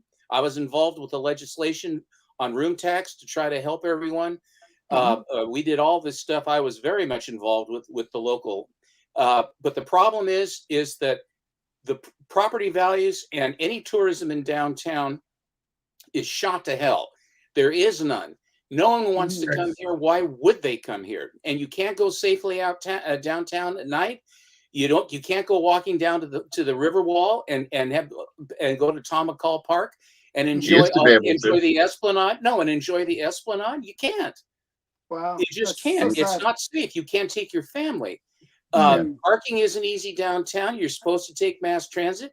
So you're gonna get dressed up to go out to dinner and get on the light rail and go downtown, where basically I won't go any further. Anyway, it's negative. That's all I won't say anymore because there's too much to say. Brian, you're a good governor on me here. The raised eyebrows stop me. Thank you. It's okay. I was gonna say you should try driving a big rig down there. Oh God, no. Oh, my heart. I do it every couple weeks. But that's a cement Caroline truck, isn't it? Brian, that's a cement truck? Yeah, it's a cement mixer, And or a you don't have concrete to worry mixer. about, you park where you want to park and you go where you want to go. No one's That's going right. to get in your way. That little Volkswagen, I, just scrape it off the grill. I have a healthy respect for the amount of damage and hurt I could do to people. You could That's do a my world of hurt or a world of good. yes. Drive down Burnside, but off to the off to the side a little, and just keep going. I think you'd help. Mhm. I'm a big help. I'm a big help. Cool. Sorry, Portland. There's one thing I did do though. In Portland, there's a place called Council Crest, which is the high point of the city, and that's where all the Indian chiefs and good Chief Multnomah. We live. Portland's in Multnomah County. Chief Multnomah. They had all of their high councils up at they call it Council Crest for that reason. Right. And early on, and so it has the most beautiful view of the city. And in the old days, what happened was that back in this, the 50s and the 60s, they kept the growth down around where you're looking down towards the city. Who's your mayor? Are you in Who's California? Your mayor, nostalgic? Who is your mayor? Our mayor is absolutely ridiculous. But the long and the short of it is, they let it all grow up. I complained. I called up the city council. I called the park department. I said, the whole point of Council Crest is the view. Why won't you cut down all that? Atlanta. Why won't you cut down all the scrub maple and get blackberries and all this stuff? And they said, well, we can't because those are indigenous plants. I said, you're saying that scrub maple and blackberries are indigenous and we can't have a view? Well, anyway, I wrote a letter to the editor, to the Oregonian, when the Oregonian was still a proper newspaper. They printed it. I am. And what happened was they didn't want to look bad. They changed the charter to pick up the 1907 plan by the Olmsted brothers. And they said that line of sight right of way was reestablished rather than this green zone thing that they put on. I don't know why they did. They cut down all of the offending flora, and now the view at Council Crest is back, and the place is packed. So it was, it's a lot of times that it's like everyone's asleep at the switch. Basic stuff is not being taken care of. So had we still, we're loaded with them. And the reason why is the electorate in Portland. You guys are not in Canada, so you don't know how bad it can be. So don't worry. Okay. All right. I'm done. I'm so, off my. So you said that the Indian chiefs thing. So I'm Native American, and I pulled up to a job, and one of my coworkers didn't know that I was Native American, and so we're talking in the midst of the conversation. He says, "So what do you think, Chief?" And I said, I'm Native American. He goes, I'm fired. I found out now. I am related, and I think it's to the Hudson side of my middle name is Hudson. My Hudson side of our family, one of our Hudsons built the first library in Cambridge, Massachusetts, and part of their family, the Hudson family, this is way back when. I can't remember if it was the Niptuck Indians or something like that, but there was some big mess, and they abducted two of the Hudson girls and took them back to the tribe, and they became, I don't know, slaves or concubines and what have you. And so my brother Doug has said that what we want to do is try to isolate and have a DNA test done, because a lot of these Indians have Hudson bloodlines, and so we'll be related to the Indians. And so then we'll be able to get some of that federal money that, all you Indians get. Isn't that right, Brian? Isn't there federal? Indians? I don't get any federal money.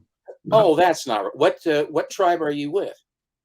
I am Alaskan Native. I get money from I get Alaskan Native. So I get money from my tribe because my tribe has oil rights and pipeline rights. Are you a Tlingit? No, I'm an Aleut. Mm-hmm. Very good. Very good. Yeah. I have one. I'm sorry, Alan. I got one more. Okay. I have an Aleut paddle from turn of the century, cool. hanging on my wall. They're beautiful. It's beautiful, and it was brought back by my grandmother's brothers or cousins who went up to Alaska in 1898 for the gold rush, and they took money and they had everything to do it, and they barely got out of there alive. But when they came back, they brought some stuff, and I inherited Grandma when I got it, but they came back blind, ragged, and emaciated, snowblind, and they were lucky to get out alive out of Alaska. So they had a deal just recently. I was watching about Pacific Northwest and the history of the relations between the tribes and the non-native peoples. And their plan at one point, they took all of the children from the Indian tribes and put them into schools and kept them basically into like Canada. We did that too. Boys and girls schools, kept them away from for several generations as a plan to destroy their relationship with culture. their tribal culture. Yeah. So they, and there's after a little that, bit more to it than that, but the plan, it sounds good in lousy. Well, this is the way that they were thinking. This is like we had this big issue in Canada about that whole thing. It's called the residential schools. And what they were doing was, the idea was, you got these natives in Canada, like probably something similar happening in the US, where the natives were living the way that they lived hundreds of years ago, right? And so the government was like, oh, we know better. We know better than any other person. Hunter-gatherers. Yeah, they were living really primitive lives. And so they were happy with it, right? They were happy. And they had no land ownership. Don't worry about the happiness part. That's not important. The government decided, hey, what if we bring them, they're humans, they're just like us, they're people. We can bring them into our society, they'll become Canadian. That's what they decided in Canada. So what they did was they took all the kids from their parents and they put them into the schools. Okay. I believe you substituted the word humans for savages. They're savages. Well, yeah. I mean, I would have said dirty savages, but I want to be politically correct. Savages, Brian. Dirty savages. Wow. Let me go get a shower. Alan's going into the diplomatic corps. Here we go. Yeah, you know me. That's my style. Alan and his race relations. But I'm just joking. But so the thing is, like, instead of letting them just live the way that they wanted to live, and if they wanted to come into like the 20th century or whatever, let them come when they're ready, right? That's what they should have done. Let them do their own thing. The government decides it's better. They know better, and they're going to force them. Right? Yeah. Yeah. So what happens? The kids, the kids never get real parents, right? They never. Right. They lose that connection to all their history. They lose all their cultural heritage. They can't speak their own languages. It's confusing. And what happens is the schools, they did try, but also, it's, you get kids that don't want to be there, and they're hard to manage. Biggie's begging people not to clip your dirty savages thing. Please don't clip that. So yeah, so the point is, like, they destroyed all these natives, like, just and Bleecker, is Bleecker Native American? Bleecker is Native too, yeah. And what so tribe is he with? I forgot, but he's is he with the Joe tribe? Isn't that what they call it? Just stop. Wait, let me finish my story. Okay. So it's taking forever, Alan. Don't you Canadians? Okay, so the point is, so what happened is the government did all this wonderful stuff. And then, the people in Canada didn't want that. Like, regular Canadians were like, this is horrible. What are you doing? But the government did this. And then later on, who does the government blame? It blames the regular Canadians. It blames the Canadians. And then today, like on Monday, they're actually having a holiday for all government employees for truth and reconciliation, where the government employees get a holiday. Everybody else in Canada has to work and feel bad for what we did to the natives, even though it was the government's fault in the first place. Wow. What enlightened leadership you have. Yeah, this happened like 100 years ago, like 150 years ago, and it ran right up until the 60s. you can expect Mr. Aiken's blackmail package later. Because Yeah, I'm using exactly. iMovie and But QuickTime to record this all for later use. so my point is, like, I always believe, like, let people do their own thing, get the government off our Right. backs, Yeah. and you know, the dirty savages in They my should, story are like you said, actually they the should have government. let them modernize when they were ready and Yeah, keep their yeah, yeah. heritage. And You know, uh, Brian, I you know, all actually the was. East Coast, a lot of the East Coast Indians, they had a nation that was really basically in the continental, in the first 13 states that ran vertically up and down, and they had an enormous amount of land, and they were basically the entire thing. All of the Massapequas and all the others Mhm, got absorbed into the United States, bit mhm, by bit by bit. And a lot of those guys went to Harvard and a lot of the Ivy League schools, and they're really smart guys, and they brought it right back. And they were very wealthy, and they did extremely well. But your point about their cultures did go away, and mhm, down in Florida, of course, what was it? The Seminoles never did get pacified or whatever they were going to do to them. Out here, the Whitman massacre up in Washington occurred. mhm, We had Captain Jack down in Southern Oregon. A lot of the people that stayed at the Imperial Hotel had relations that were in the army that went out chasing after Captain Jack, and all the lava beds and stuff. They went after them there, mhm. and the Captain Jack and those guys, they kicked the hell out of the regular soldiers. The regular soldiers were not up to it, but they ground them into submission, and that was pretty much the end of it. I like think Yeah, that. Alan Ladd is in a movie. I think Alan Ladd actually is in a movie about that, where he was the negotiator. I can't remember the name of the movie, and I think that Charles Bronson was Captain Jack. yeah. I mean, There's a Bill Cosby thing where he's talking about the Revolutionary War. It kind of reminds me where he's like, we're gonna flip a coin to see who gets to choose. And he says, so Americans, you win the coin toss. What are your terms? He's like the British have to wear red coats and march in a straight line, and we could shoot from the rocks We'll and hide trees behind and trees. everywhere. Yeah, we'll be behind the trees. You know that the doctrine that the American revolutionaries used was the term "fish in the ocean," because you couldn't tell a good fish from a bad fish. Same thing happened in Vietnam. mhm. The Vietnamese, we couldn't tell Viet Cong from regular Viet, Yeah, I mean, and they look the same. that was because the Brits had real problems, because in the daytime they were loyalists, and in the nighttime they turned into Paul Revere and all these other guys. They got together and they caused real problems for them. Mhm, Right. Fish in the ocean. Plus their rifles were giant Brown Bess rifles with enormous slugs, 55 caliber. And we had guys with squirrel guns that could shoot 60, 70, 80 yards easily, and were mhm, Right. picking off all their officers, wearing clothes that you couldn't. And of course, the officers were in the front riding around, and then after that they killed the sergeants, and then all the enlisted men didn't know what to do, and it was a slaughter. That's mhm. how Right. it ended up. But you knew that, Alan. You Yeah, knew that, didn't you? How did they yeah. Speaking of, pacify? I actually did know When are that. they going to We had this pacify Canada? discussion before. How did they pacify Canada? Did they ever pacify Canada? In terms of the natives, The or in terms federal of troops? No, the federal. What do you call your troops? Are they crown, or what are they? like the Canadian Army? You mean? Yeah, the Canadian Army. I mean, did the Just called the Canadian Army? Canadian Army.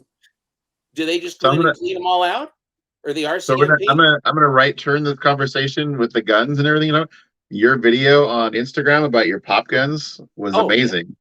Oh Do you yeah. have Okay. those handy? Could you show people those pop guns? Sure, I'll go get them. Okay, Yeah, but those are really I cool. didn't Those mean to are get super cool. political, guys. I'm sorry. No, it's all good. I always get in trouble anyways. So yeah, actually though, when I grew up, I actually lived right next, like the school that I went to was a native school. Oh wow, Yeah, there you go. and all the kids are like, it was a native school that the natives decided they didn't want, so it became my local school. and the natives got an even fancier school for themselves. Like they got this really fancy one because they had That's your crazy. opinion on Dirty Savages. I got it.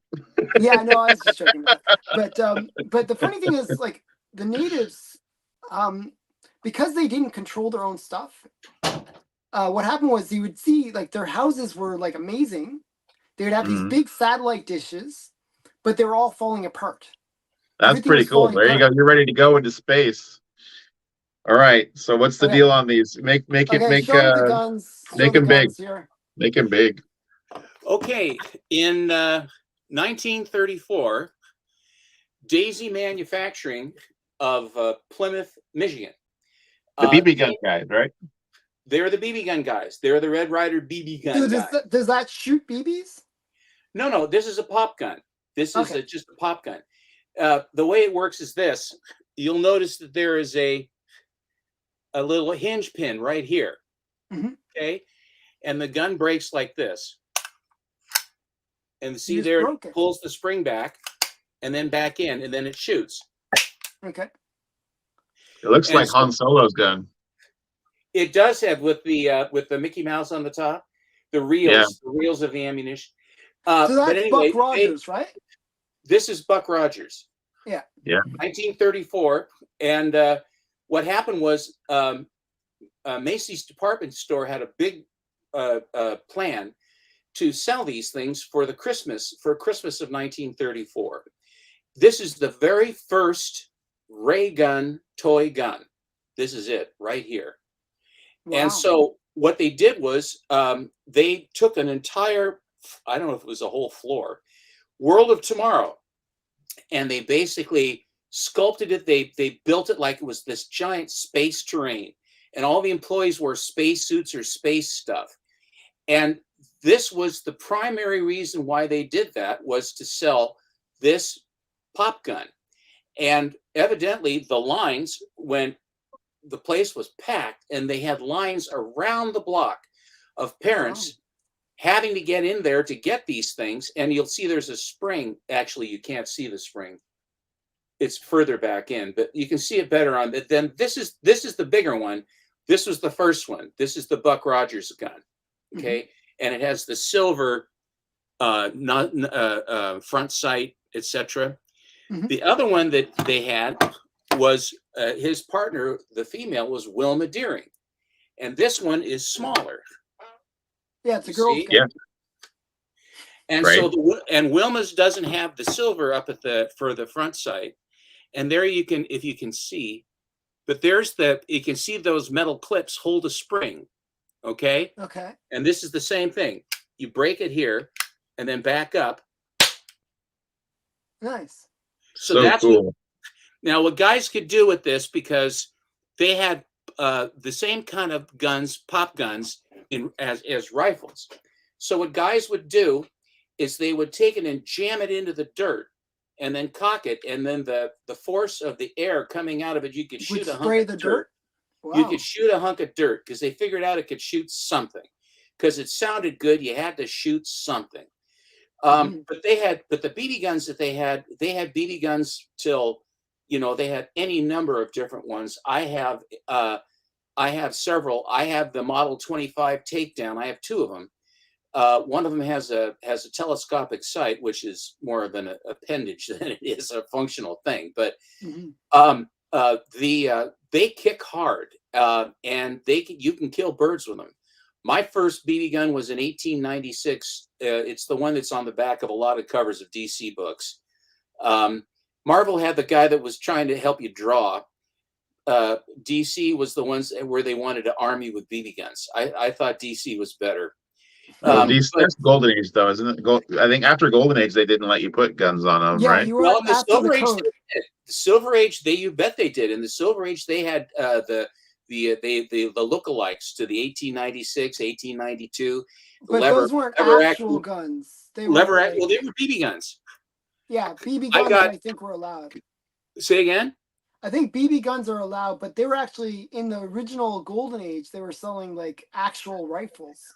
There were some. I've looked into that, and I saw that there were several promotions where they had that if you were selling either, I can't remember if American Seeds was offering that or if it was Green Wasn't it Card. Daisy Rifle? Yeah. Daisy. And they had, oh yeah, they were in the 80s. Daisy's still around. Yeah, Oh yeah, Daisy's still around. Daisy, if you want a Daisy, you can still find it. A lot of them are more pellet rifle now, but the one I had was a lever action, like a cowboy gun, where you run the lever and it would cock in both directions. It would cock on the way out, it would cock on the way back. Then you had to pull the hammer back, and underneath the barrel, I had 2 barrels, and then you fed the BBs in from the loading port like bullets. It went all the way down the lower tube, and then you had to hold about 66 rounds or so, 66 BBs. And then there was a lever you would slide down, and it would be 10 rounds, because that's how many rounds the tube feed of an 1896 Winchester would hold. So you get 10 shots just like the real the real Winchester. Oh, that's cool. And so you could shoot so that. The Winchester rifle could hold 10 shots? Yes, that's what they call a tube. I realize this is confusing. You feed the bullets in there. To it. I've got a couple of tube feed rifles. I'd show you, but you don't want to see guns. But tube feed rifles, basically what you do is you load them all the way up. And it's the same thing with, for example, with an 1897. I've seen that in like the old movies. They're all preparing for battle, and then they kind of, and they're loading them into the side. Yeah. So what happens is there is a brass elevator inside the mechanism. So when the lever goes down, the elevator goes down and it extracts the cartridge. Then when you pull it back up, the elevator goes up and the round goes in, and then you're ready to fire. I'm sorry. So you got to do that. You got to do that cross thing with the guns again. You look like the Black Terror. Yeah, I know. Because you're wearing all black and stuff. It's quite good. I'll have to. Either that, or you need like a white cat, and like you can like stroke it. A hairless cat. Yeah. I'm an American. You can tell. I'm from Oregon. This is the future. You will obey me. Maps. I don't like the fact that kids these. When did Peacemakers win the panel? Where? Oh, okay. Wow, you're getting the feed before I do. The BB lobby. If you want me to, I'll go get a Model 25 and show it to you. No, it's okay. It's not a gun show. Like, what is you're taking over my show? I'm trying to help you. I'm trying to help you get some followers. I'm Alan. probably gonna get banned. This balsam I'm trying to do is help. Going here. I want to throw a little chocolate syrup on it and make it happen for you. You get me saying? Well, I wanted people to see those that you showed on Instagram because I thought they were really cool. Thank you. So. They're fun. They really are fun toys. I had my 5,000 fingers of Dr. T hat on the other day. I managed. If you guys don't follow Steven on Instagram, you should. He shows some amazing books on there, and it's a really entertaining channel to watch on Instagram. Thank you very much. I appreciate it. And everybody, please tell your friends, and please you yourselves go vote for both Brian and for Alan. In the contest. Oh, that's right. Now. We still have a few days left, don't we? Please vote. I think it's until November, isn't it? Content is so good. What? It's until November 18th, right? I think. November 18th. November 18th is the final day. So nobody's gonna vote for me now. Like it's like you've. What? Because I had pop guns? Because of your Dirty Savages comment. dirty Savages. But Alan said he okay. All except Brian. No, it's joking. I could show a comic book. Alan, I could show some funny books if you want me to.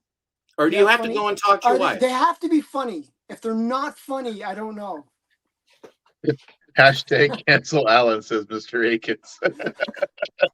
Mr. Akins, too, also people need to go vote for him for Best Unknown Channel. I voted for Mr. Akins, believe it or not, because he's up for so when Best Unknown Channel. Best Unknown Channel. Yeah, I voted for him.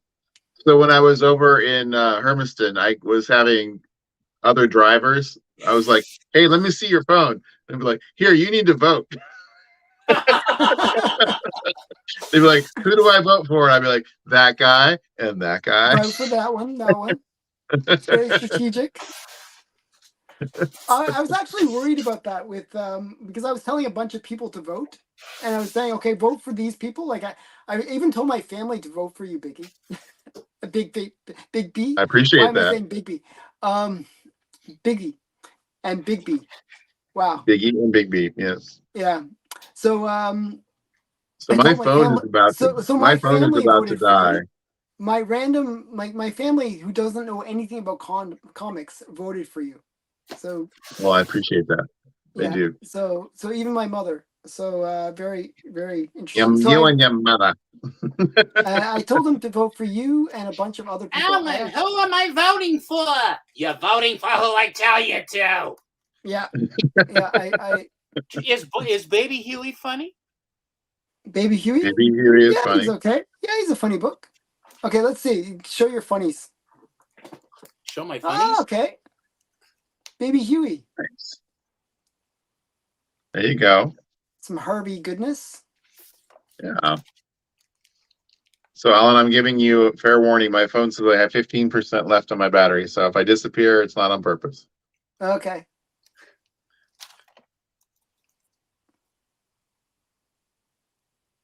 That's cute. I have, these are all, there was a big find of these, a lot of the Harvey stuff. Really nice stuff. Looks like high grade. Yeah. They're beautiful books. These actually are all file copies. Oh, really? Mm-hmm. Nice.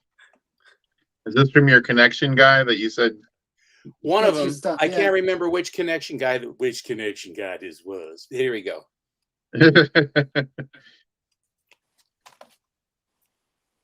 You got a request for Richie Rich.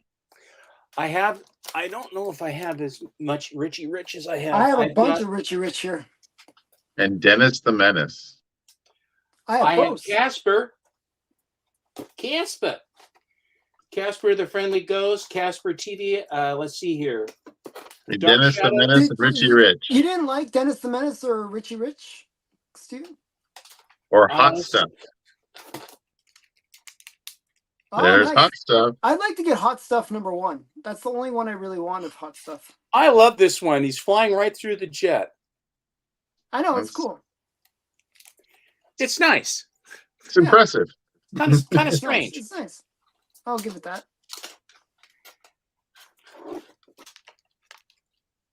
Yogi. Oh, Yogi Bear. Oh, nice. Hey, you! We're government protected bears. Nuts and berries. Yuck. Gee, Yogi. Mr. Ranger won't like it. I don't care about the Ranger, boo-boo.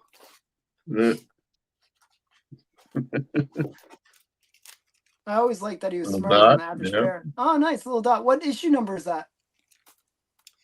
This is issue number 40, January of 1942. Nice. It has to be It has to be 61. No, it has no. It's somewhere from between 55 and. No, it looks like 58, or yeah, probably. It's a pretty big code on there. Yeah. Yeah, the early ones always had a huge code on them. I love the code when it like overrides the title on some of the books. It's massive. Yeah. That's interesting. That's Little cool, Max. Little Max. Just really cute. Mm. It's Little Max number 47. The fact that there are 46 others of those books. My favorite way, here's a fun one. Oh, Mighty Mouse. I love Mighty Mouse. Yeah. I got a Mighty Mouse #1 the other day. That's cool. Is that a Paramount, or what company did it? Is it St. John? It's a 10-cent cover. There's only one issue of the series, and then it goes to Mighty Mouse Adventures, I think, is the next, with #2, which is the first series of that one. I got a bunch of Spooky, but I'm going to go past him. You don't like Spooky? Oh, I like Spooky. I didn't know Spooky. This was probably one of my favorites, though. Space there you go. I loved his spaceship and all of and he, it was Rodentia and Felinia or whatever, Felinia or whatever. I think I remember there was a cartoon series for that, right? Yep. I think I remember it, Yes. like vague memories of it. Oh, and Top Top Cat. Cat, Yeah, right? yeah, Yeah. I know Top Cat. That's the exit stage left, right? Or No, that's Snagglepuss. That's that's Snagglepuss. Snagglepuss. That's right. That's right. With the Major in Cucamonga. Mhm. So they made Snagglepuss gay, you know. No, I think he was supposed to be Bert Lahr. And Wally Gator was supposed to be Phil Silvers. I mean, they basically just copied very. No, but I mean later in the later series, Snagglepuss is a gay character. Okay.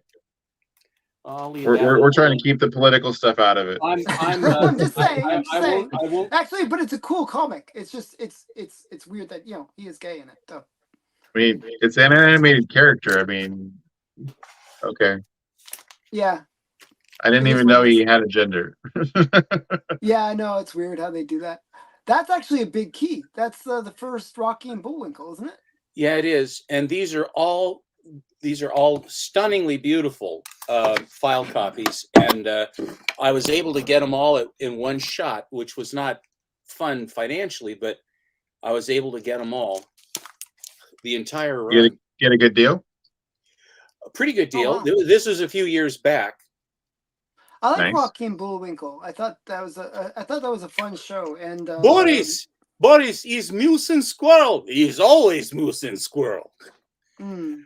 Do you remember Rough and Ready, Brian?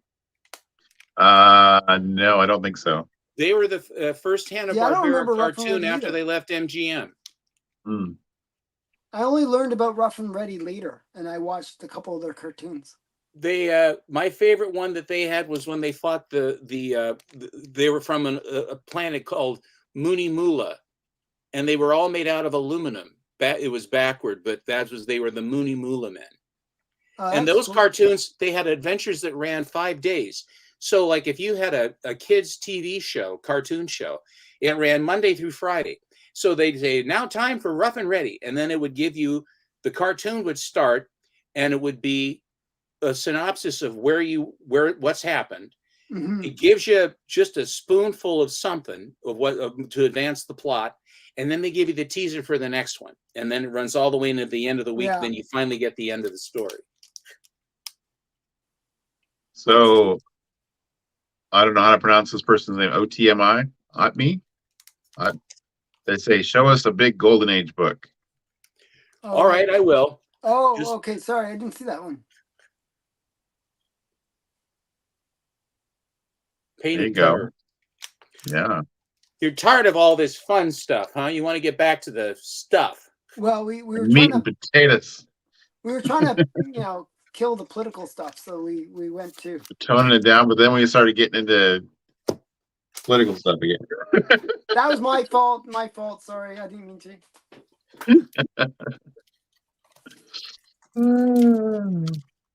You're here. You're the referee there, Brian. So. Well, you better hope my battery doesn't die on my phone then. Yeah, basically. Or I'll get kicked off YouTube. That's right. It's the only reason you're on YouTube anymore. Yeah. Yeah, I'll show you I'll show some Golden Age books while Steven's looking for There you go. Well, here, I've got some. Oh, I have a bunch too, I collect books too. You do? Actually, I have my whole Cinderella love collection. Oh, cool. Oh yeah, Moon. Oh, actually. Oh, there you go. I thought your That's grade cool. would be higher there. Usually, you always have way better copies than I do.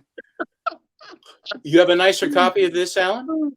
I think so. I think mine's a 4.0. Restored? Dueling. It's either Dueling 4 copy. or 3.75 or something. Trimmed?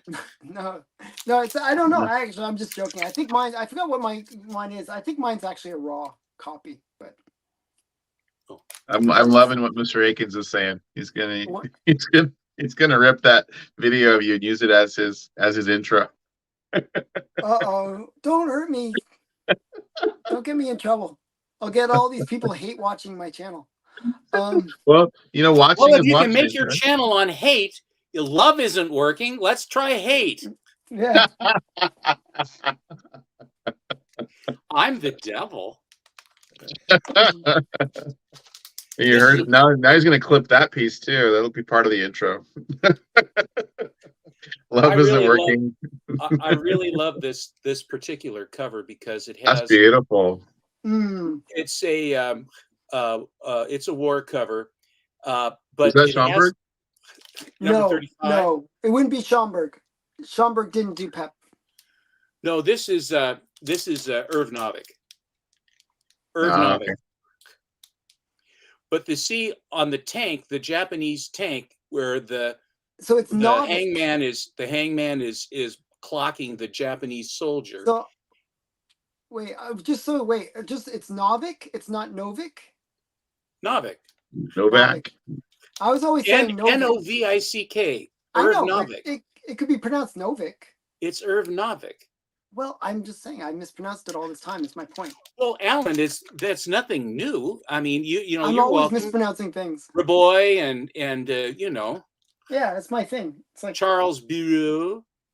Well, I thought he was French. Just say that's cool, or it's kind of cool. No, yeah, kind of cool. It's just... So what was that Pep? It was that Pep 21? Pep 35, I think. When did it fully become Archie covers? Say again? When did Pep fully just go all Archie, like covers? I think that I have a raw copy. It's the last Pep where it has the last Shield story. He was the last superhero. Oh yeah, I remember you showed that to me before. Do you want me to get it? I'll show these. Show these. Then I'll be looking at my backside as I dig through the boxes. I don't want to do that. That's not always good. Very unattractive. Oh yeah, Rusty. I really like that one. That I actually almost picked up a copy of that. I just love how she looks. Yeah. And who's the artist on that one? This is unknown. Yeah, I was wondering. But I've seen that style like so many times. Like, well, the Unknown comic. It's Marvel. It's Stan Lee and Marvel. Timely, but Marvel. And I would say that Ken Bald is a pretty close guess, I think, for this. But the only thing is, it's sort of Ken Bald-ish, but not quite. It's a bit cartoonier than his style, even. But I know what you mean. I didn't realize that that Mighty Mouse was basically a Marvel book. No, well, at one time they sold Terry. Yeah, Paul Terry sold it. Tunes. Yeah, Paul Terry sold it to a whole bunch of different people. So what happened was, so Alan, you got to make your stuff. Alan, you got to show your books while Steven's digging. Hey, wait. So I'm gonna bring everyone back there. So St. John actually did Mighty Mouse at first. So it was originally St. John. Is that the one that I have? The one that you have on Mighty Mouse? Where it's the one issue, and then it's goes to the Mighty Mouse Adventures. Yeah, so probably that would be St. John. It probably is St. John. The 10-cent issue, it has kind of a diamond. That's probably that's probably St. John, and then it switches over to Marvel afterwards. Later. Right. So yeah. Show your Cinderella love. Or I can show. I don't know. Actually, let's see. Change your mind. Okay, so I'll show my Cinderella loves. These are actually make yourself. So Cinderella Love, if you look at the later issues, they're tens of thousands of dollars. These ones are all cheap, so you can pick these up cheap. This is Cinderella Love number 10, which is really the number color 1. on that is great, though. Yeah, it's actually like it's number 1, really issue, first issue. Or actually, no, it's not this one. I thought it was this one, but it's not that one. Actually, so Admi just had a great question. Said, how many comics do you think get destroyed during natural disasters, such as something to think about when you collect dirt? I was thinking about that, like when you hear about flooding and that kind of stuff. I'm like, man, I wonder how many comics get destroyed. When they hear the flooding in Florida, I think of how many books there must have been a ton that got destroyed. These are all beautiful. Those are great covers. Yeah, actually, look, this one's a really nice one. This one actually is starting to go for some money. So when I picked this up, it was like $20 $30. Now it's going for hundreds of dollars. Wow. These were sort of under the radar for a while. Now it's like, the photo covers obviously don't go for big money, but yeah. Right. But, So but what they're do you super think of nice all books. the Rasha videos I've seen on YouTube lately about Bronze Age DC horror? Oh, okay. Yeah, I don't know why. What's going on with that, to tell you the truth? Why are they So making such a big stink about that? well, everybody's talking about Neil Adams and Bernie Wrightson and I mean, there's some really great ones, yeah. But yeah. Well, the thing is kind of an untapped market, a kind of a well, I just saw cheap spec.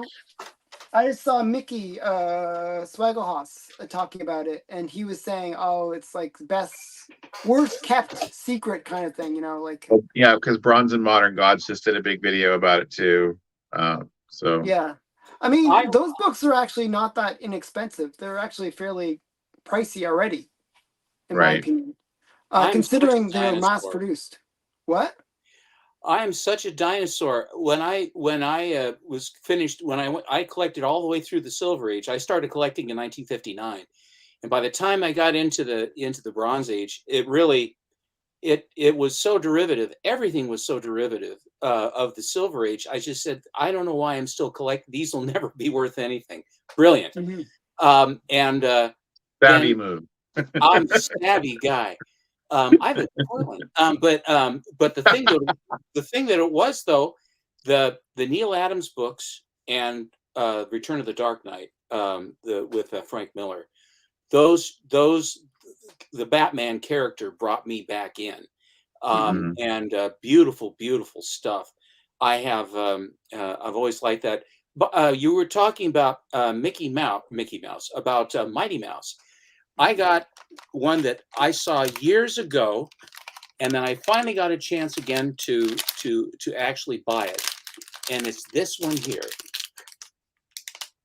Yeah, you're showing me this one. Oh, cool. This is like a huge book. 384 pages of Mighty Mouse. Wow. 384 pages.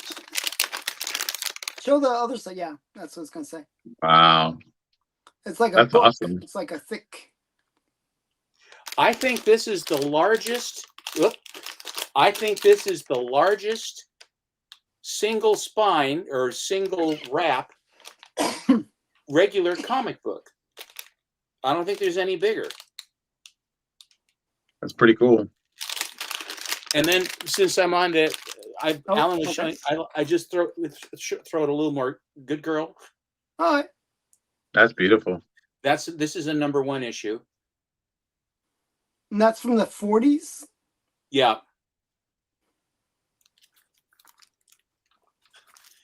And you like your 3Ds. Here is a 3D Marilyn Monroe. Mm-hmm. It has all the stars in 3D. So all these scantily clad ladies, you put on the red and the blue lenses, and you look at them, and they come off the page, and they're scantily clad. And just like in Animal House, you go, thank you, God. I would have liked to see it in 3DD, but I saw what you did there. I really like that. Aiken, there's another one. Mr. Aiken, there you go. There's another one for the intro. I actually really like that one. There you go. Great cover. Now I always use this term with comics. I go legs akimbo. Mm-hmm. And this actually is a definitive legs akimbo. And my spouse looked at this and she says, "Why does it have handprints on her chest?" I said, "Dear, I think those are hearts." She says, "They look like if they had mittens on, that there's something going on the cover." Of course, everything else is sort of going on the cover anyway. Mm-hmm. That's a little spicy. That is spicy, yeah. There you go. This is crime, women, uplifting, mugging, dope, vice, gang wars. Come to Portland. So is that the Portland? Like a tourism guide. And this gal looks very much like Eleanor Powell. And there's the Eleanor, not Eleanor Powell, Eleanor Parker. Eleanor Powell is the tap dancer who's phenomenal. But Eleanor Parker, she was the gal that lost out in Sound of Music to Julie Andrews. But Julie Andrews, yeah. But this is, Gang Wars. It says, beware of the man crazy blonde. There you go. Right, that's cool. Love it. That detective cover that you showed was awesome. Yeah, I like the detective one. So, Alan, how long before that package I sent to you arrives to you, do you think? Probably give it a couple weeks. Okay. Canada is really slow. I know Ricky got his today, so. You should have. Oh, by the way, did you? It didn't ask you put a value on it or anything like that, did it? No, I put it in. I went to your stackery. Oh, it went to my stackery. Oh, then it's going to arrive soon then. Because I'm going to actually forward my stackery. I'm planning to send my next shipment of stackery stuff. And do they usually unbox your stuff from stackery? They're unwrap it. They do. So I put it in a Gemini, and I wrote to Alan from Big BC. He won't be like, going, what is this? So sometimes they'll take it out of the Gemini as well. Oh, really? Well, there's that. So hopefully it's still in that way, but we'll see. Should have put like wrapping paper on it or something. Yeah, something like that. Sometimes they'll open everything up. It's kind of I like. There's a few things where it's mystery boxes. Like I get the Comic Tom stuff, and then they open it up. I'm like, it kind of defeats the whole purpose. Oh well. Okay, so you got more to show there. Okay, I have that one too. Everybody has that book. That's Sam Keith? No, that's Bruce Timm. Oh, is it? So her abdomen and her hips are in a weird position there. She's very flexible. Yeah, it's kind of a weird. If you start looking at it too closely, it looks very distorted, but it's actually a great cover.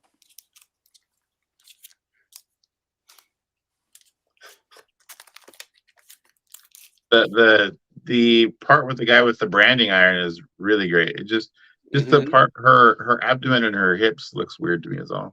Yeah, it's a bit the she's double jointed. Okay, I'll take that. Actually, this one's kind of. I always wondered how they got away with doing books like that, where you've got Wonder Woman on the cover and stuff. I'm like, how do you? I mean, that's a copyrighted character. I mean, yeah, the others are all open. Public domain. Public domain. Right, but I guess. But I don't know why Wonder Woman was there. Who's the gal in red, Alan? Is that Miss Mask? I can't see that well. Or is that Lady Sin or Sin? I think it's Sin, right? I think so. Sin. So yeah, it's hard for me to see. I'm looking at this on my phone. So it's Phantom Lady is the other one, right? Well, there's Phantom Lady. There's Phantom Lady. Phantom Lady's right here. It's Lady Luck. Lady Luck. And then there's I don't know if it's Sheena or whoever. I can't really see it that well. Tigra or Zegra. I have the same book, I actually have it right over there. I know you have all the books I have, Alan. Yeah, I think I got that first, and then you copied me. I know. I'm very derivative. I'm from Portland. Okay. It's good. It's good. He also he's the devil, and he's from Portland. Unique. This one is unique that you have. That's interesting. Is that the one where you had is that the same comic you had that had Spider-Gwen, but it wasn't Spider-Gwen? No, that's not that one. This is let's see, this is Paul Sutton. Security hologram. Awesome. Was it a print? Is it not a comic? It's a print. It's not a comic, it's a print. Oh, okay. Yeah. I thought that it was a book, but I wanted to show you guys this. Alex Schomburg. He donated his books. That's crazy. Well, I'm glad you did that. You're a better man than I, Gunga Din. I'm going to hold on to mine till I'm dead, and then my kids can have them. Well, there's certain books that get buried with you. No, there's certain books that go in the casket with you. I actually have a guy that if I don't sell them before he does, but I have a guy that is an ace who is my attorney, and he will be handling all of this. He's an advanced collector, and that's I even got it in my will and a fee structure and everything else. So I have no qualms about none of my books are. No one's going to take advantage of my family for this. I assure you.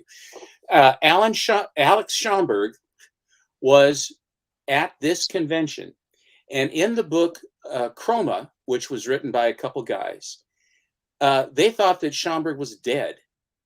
And so they found out that this is like 1978. And this was by two gals that had a store called Old Weird Harold's. And their last name was Harold. And do you remember them, Brian, at all or no? Yeah. Uh-huh. Luann and Rose. I can't remember who the mother was. But anyway, Lou is gone, and so is the mother. But the Rose was still alive and is still alive. But they were involved, and they actually set up this convention. And Dave Stevens was a little guy kind of running around the edges and stuff like that. They have a bunch of his really early artwork, trying to get into the comic business. And he was just, because he lived in Portland at that time. So anyway, Alex showed up and he provided this cover. He actually created this cover for the convention. That's cool. And so these guys drove all the way, and it has all the tropes. It has the girl, it has the guy with the, the eye patch guy, the big face guy at the bottom. It has everything, and it's Captain America, but with a Y. On the back, I have, this was provided for their brochure by Jim Steranko. There you go. And inside, this is really quite a thing. They have a lot of advertisements. Here was Jack Kirby did the Black Panther. Nice. Is that written on? Was that printed, or did he actually sign it? This is printed. It says, "To the All-American Convention, best wishes, Jack Kirby, 1977." That's cool. So and then we have a lot of. They had a lot of Bruce Lee movies were playing the entire time. Nice.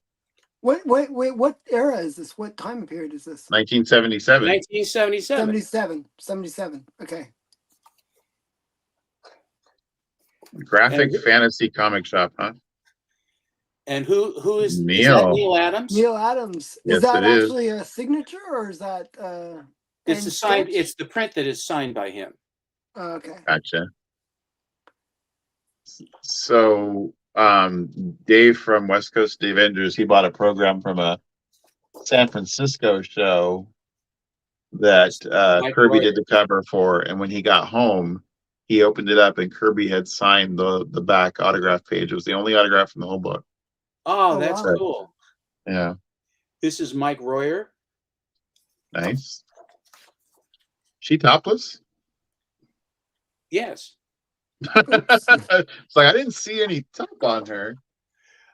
Do you remember Apache Books? I do. I bought a whole bunch of flashes from them. They finally went out of business, but it was an odd. Do you remember Armchair Books? Oh, of course. I got my Showcase 4 from him, and I could have got a much nicer copy too, but I was too cheap, and I should have got it. But I got a whole bunch. I opened a comic the other day, and one of their coupons fell out. You know, the ones that say cool. trade this book at Armchair Books. Oh yeah, I still have a bunch of those floating around somewhere. Here's Joe Kubert. Very nice. And is this Howard Chaykin? So were these actually Howard Chaykin did Conan? Were there actually any signatures in this, or was it? These are all sketches? signed prints that they reprinted, Alan. But, so were these artists at the show, or did they just supply art?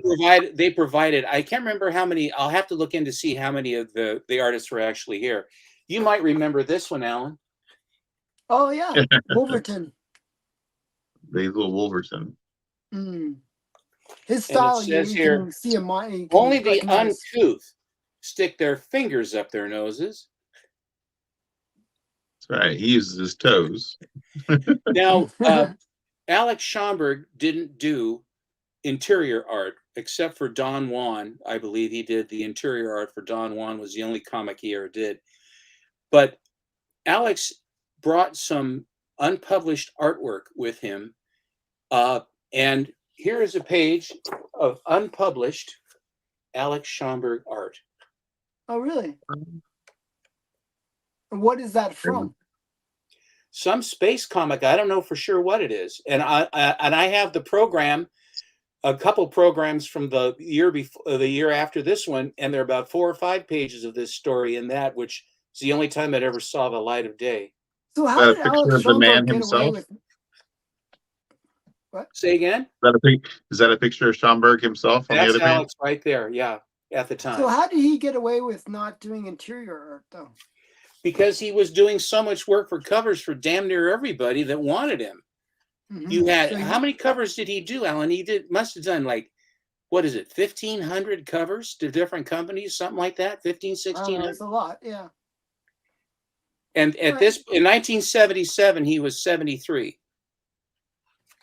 So yeah, well. Okay. That's a really cool book.